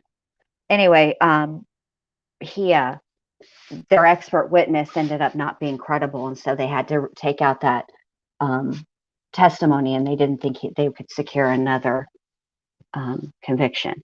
So I don't think that they would offer Todd an Alford plea unless he were to get a new trial. Then there would be a chance, but not likely. I think the prosecution would try him again. Well, the clip I saw, I didn't watch it all because I just put it on the list. But the clip I saw, it was a woman judge that's deciding his appeal. Which I don't know if that'll matter, but it's a different judge, I guess was my point. Oh yeah, because this is the appeals court. So it's different attorneys, it's different judge, the whole shebang. Oh, I thought he got a new attorney. Too much away. Well, you have to get a new attorney because you have to have an appellate attorney to go to appeals. So he'll be in the appeals court, and if he's denied, then he could take it to the Iowa Supreme Court. They don't have to take it though because it's not a death penalty case. Correct. So that's up to them if they want to. I don't know. It'll be. I don't want to give too much away about it because it'll be interesting. I want the answer. I hope it comes soon while we're still talking about it. That'd be pretty cool. That would be. It should come soon. It should. I think it was on the 12th. What you're talking about, Smalls. I'm sorry. Yeah, it was like 2 weeks ago. Christian Behenna didn't get a retrial, and I disagree with that. Behenna is that the Molly Tibbetts one? He shouldn't get a retrial. Why would he get a retrial? I don't know that one. So I mean, there's a little bit different though, because you can get a retrial not based on appeal, based on like new evidence that just is taken in front of the court, and it's not necessarily an appeals court. But then you have the appeal, which could give him a new trial, or they could basically just totally disagree, and then the state would have to decide if they're going to retry him. So it could go a couple different ways, but you have to have a legal reason to go in front of an appeals court. It can't be a factual reason. So we have all these questions, and why didn't they test this, and why didn't they test that, and blah, blah, blah. He's going to have to prove that basically like he had ineffective counsel who didn't do that. And I don't know. It's tough. I don't know. I think he should have a retrial because I don't think there's enough evidence in this case that convicted this guy. And trust me, there's still a chance the guy might have done it. Don't get me wrong, but this worries me for our whole country. Like, if it's this easy to get put away for the rest of your life and taken away from your kids because your spouse has an accident when you're not around, like, that's flipping scary. Exactly. And what we have to keep in mind here, this is what's really important, is that the only evidence that the jury is allowed to consider, which is what they did in this case, is the evidence that's presented in court. They can't use anything else. So based on this evidence alone, they already had the lead investigator, as it were, testifying that there's physical evidence that wasn't tested. That alone is reasonable doubt. I don't disagree with you. I don't even know how this jury is sleeping at night putting this dude away for the rest of his life at this point. Because you have to think, at this moment, the defense doesn't have to do anything. They could stand up and rest tomorrow. And the trial Right. And I cannot, for the life of me, figure out how any one of those jurors went in there and said this dude is guilty. Exactly. I just don't understand what they're At basing least the guilt on. one. Right. And it only takes one to say no, right? Yeah. Yeah. Does Iowa have 12? Yes. Yeah, Well, it's some states don't have 12. Yeah, but I had to think. Yeah, Iowa has 12. And in Florida, no, not Florida. Is it Arizona? The jury can ask questions. Well, they can come back during deliberation and ask questions if they choose to. But usually they can ask No. questions like during the trial. Yeah. After Okay, each really? witness, they write down a question and send it to the judge. Well, shit, I got tons of questions. No. How do we? There's they Yeah. have to approve. They have to be approved by both sides. The questions do. Well, yeah. They can't just stop in the middle of the trial and be like, Judge, I got quit. I just want to raise my hand real quick. Like, I'm sorry, Mr. Know-It-All, googly guy. You know your shit doesn't make sense, right? I got my phone right here, and I'll prove to you. I think Florida does it too. There's 2 states that do it, Arizona and it might be Florida. Oh, I have no idea what Florida does. I don't even want to. BR the When I- star. Isn't that impressive. nice? That is Thank you nice. so much. Thank you so much. We're trying to stay on the sane side of the tubes. Mm-hmm. Right. I can't. I can't reconcile any of this in my brain. None of it makes sense. This is not enough evidence, in my opinion, to convict somebody. Unless we're completely missing something and Todd says something so incriminating during his testimony, not on direct, but maybe cross. Well, that's when I they'll go think- through the 911 call. But Yeah, I Mhm. think that's what got him. I still don't. Like, I don't know. We'll see. I We'll wish see I what would. they think. Yeah, I wish the jury would have given interviews. I wonder what they were thinking. I never looked to see if they were ever, the lawyers and stuff can ask questions like, why did you vote this way? Yeah. What made you think that? I don't know if they ever did that because the juror doesn't have to actually answer any of those No. questions. They don't. But And this why was nobody kind of a big. nobody wrote a book about it? I don't know. I don't know any of that stuff. I've never looked into the case in that aspect. I'm telling you, I wrote. You'll understand when I say I wrote this for a forensics class. Like, how stupid was I to pick this case? Well, you would think, though, Teresa, that this case would be full of forensics. I thought it was. That's why I started it. I was like, So let's go. what And I was what a like, I was letdown. going through it, and then all of a sudden I'm like, okay, like it's like list all the evidence and how the testing went, blah blah blah. And I'm like, son of a. Yeah. Thank So- you, Molson Man. Thank Gosh, you, Molson, Kentucky. man. I just think that those are Shmita is dying to show the Google searches that she Googled yesterday. Hit it, Shmita. Present your evidence. Although, well, go ahead. Yeah, It's not the jury really- couldn't Google. No, the jury couldn't have done this. No, but I sure did. Okay, so I know I'm gonna you put did. it in the middle. So on here, let me see. No. Okay, there we go. Historical study of homicide in cities surprises experts, and that was visited. So that wasn't anything that was searched. That just means that it probably popped up as a suggestion, and then it was clicked on. Hold on, let me look at what you're saying. But what was searched was killing more acceptable centuries ago. But right above them, there's two different books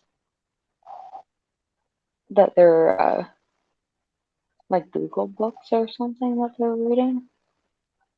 So of course, I had to look that up. I think And what one that is the hold- remnants hold- of war. I think Oh, okay, hold on. I think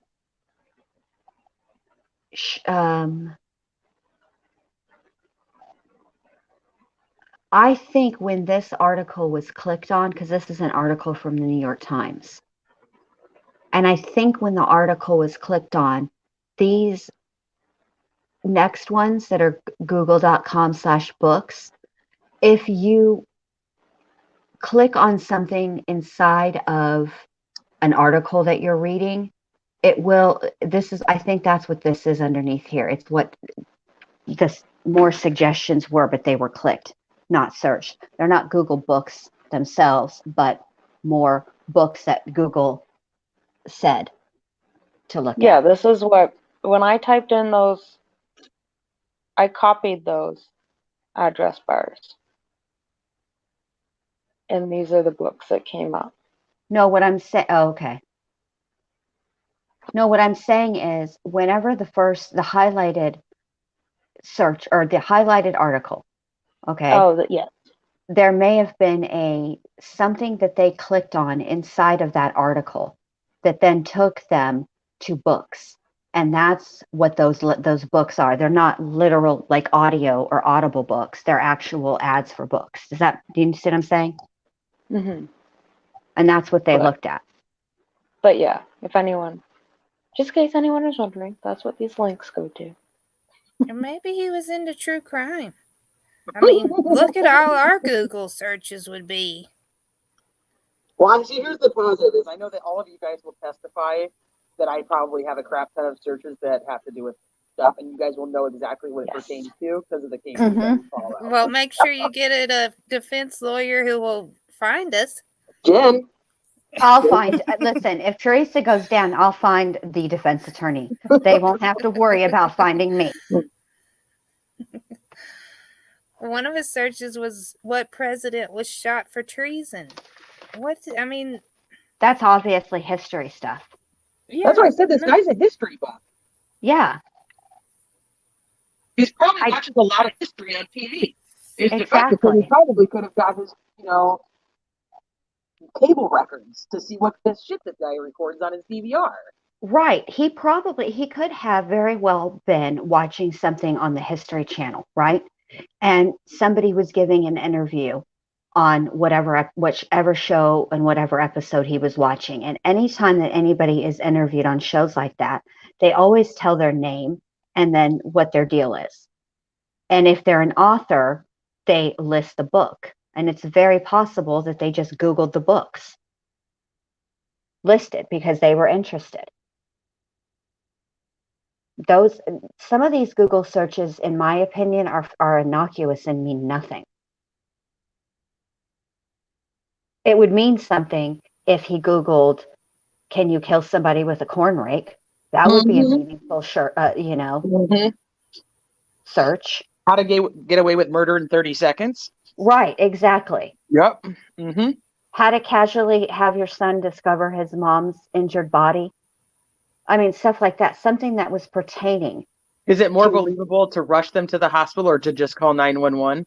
Right. I think that if he did do it, he wasn't planning it like with Google searches, because he lives on a farm. He could have done it in a way better way to make it look like a better accident. Right. They ran over the cat with the tractor. Why not run over the wife with the tractor? Exactly. Here, come put the cat carrier right here, honey. Right there in the front. Yeah, perfect. Right there. Oops. Yeah. Uh-oh. Yeah, I mean, it's a farm. There's literally hundreds of ways to have some sort of, accident on purpose. Does anybody remember what time it was that Tristan said that she went to go get the cat carrier? Does anybody remember that? I don't, not off the top of my head. I don't know if he said a time, did he? I don't know know. they went out there around 9:30. And how long did he say, like, how long she stayed out there with him? I think an hour is what it seems like. Well, she texted Jerry that she was mad she had to go help, but they all said she volunteered. Right. At what, 10:12, she's saying, you know, guess what I'm doing? I'm doing Right. blah, blah, blah. So Right, is that she as she's emailed walking him. to the red barn, or is that while she's still in the hog barn? See, that's important. She never That's makes what it I'm to saying. the carrier. If No, She's not at the somebody, carrier. So as soon as she goes in, that's when this happens, because she's turning the corner to go to get the pet carrier, which is at the other end of that walkway. Yeah. And she doesn't get there. And she doesn't Can I fall or also- do anything with the cat carrier because it's still way over there. Right. that's why I think somebody walked in on her texting or she fell. She wasn't texting though, babe. She was emailing him. Either way, she's Well, typing, and I'm email. wondering Well, if she yeah. wasn't paying attention to where the hell she was going. Because he responds at 10:14 and she never responds back to him. Oh, well then, yeah, she would have responded back. 'Cause I she think so was- too.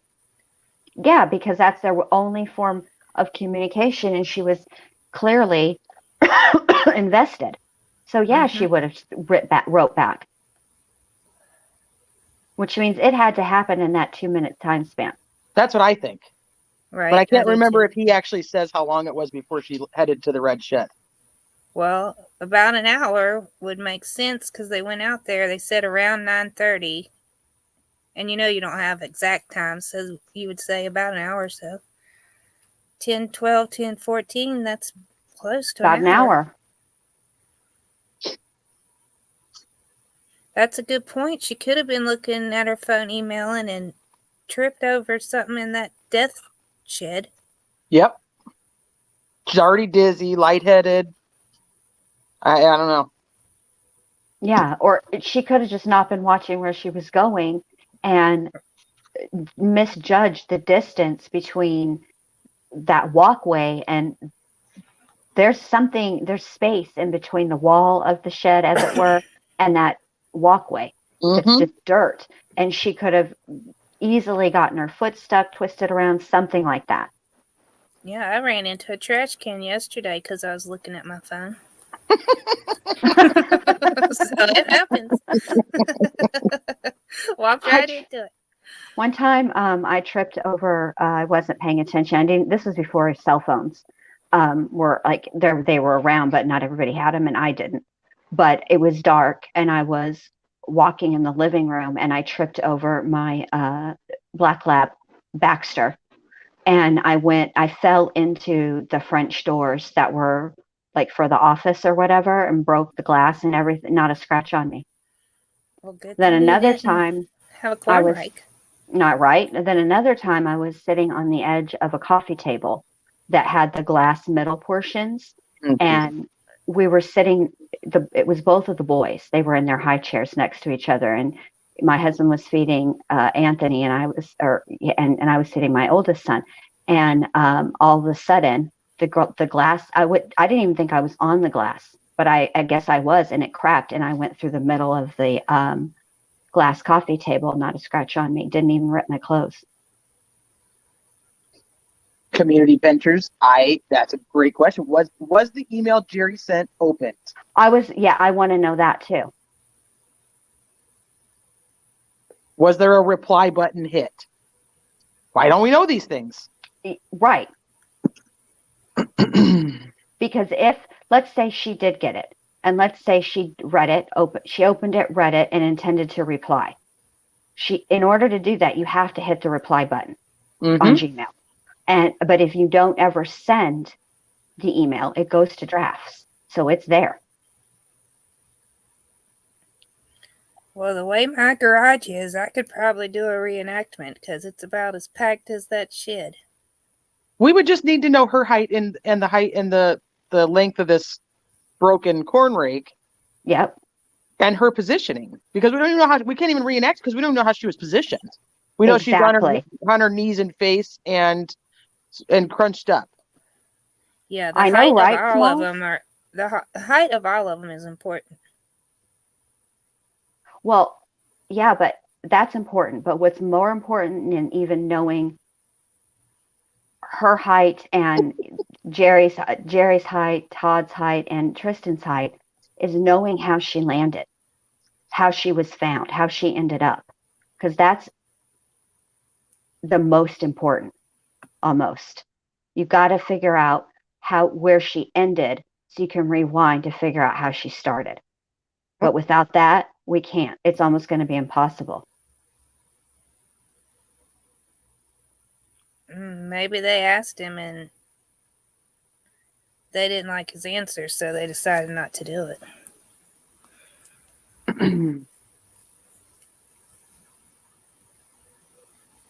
Yeah, The defense, I mean. Yeah. Or whatever. Oh, that's hilarious. Yeah, I don't know. I don't know. A lot of questions. Well, girls, I guess we'll see you tomorrow night. We're going to do we're going to have the brother's testimony, and then old Todd Mullis himself on direct. And What time did he call 911? Sorry. 12:01. 12:01. Okay. Seems like there'd be more blood, but she did have a lot of clothes on. Okay, sorry, and the Jim. corn rake was in her still up until a few minutes before, not a few minutes because he was already driving. So within minutes, though. So I think a lot of the blood comes after you take the corn rake out. You know what I mean? Yeah, that's true. I need to know more about her. Okay. I wonder. Wait, I have a theory. I wonder if he laid her on Tristan's lap because Tristan already had blood on him. I thought that too. Get out of my head. I mean, it makes total sense.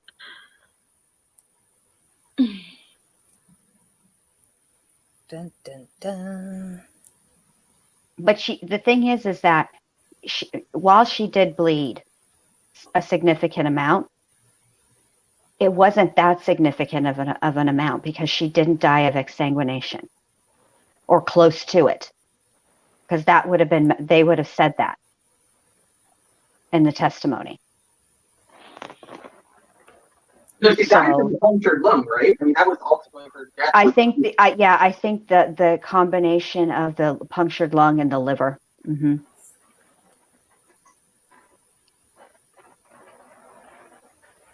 We'll hear from old Todd tomorrow.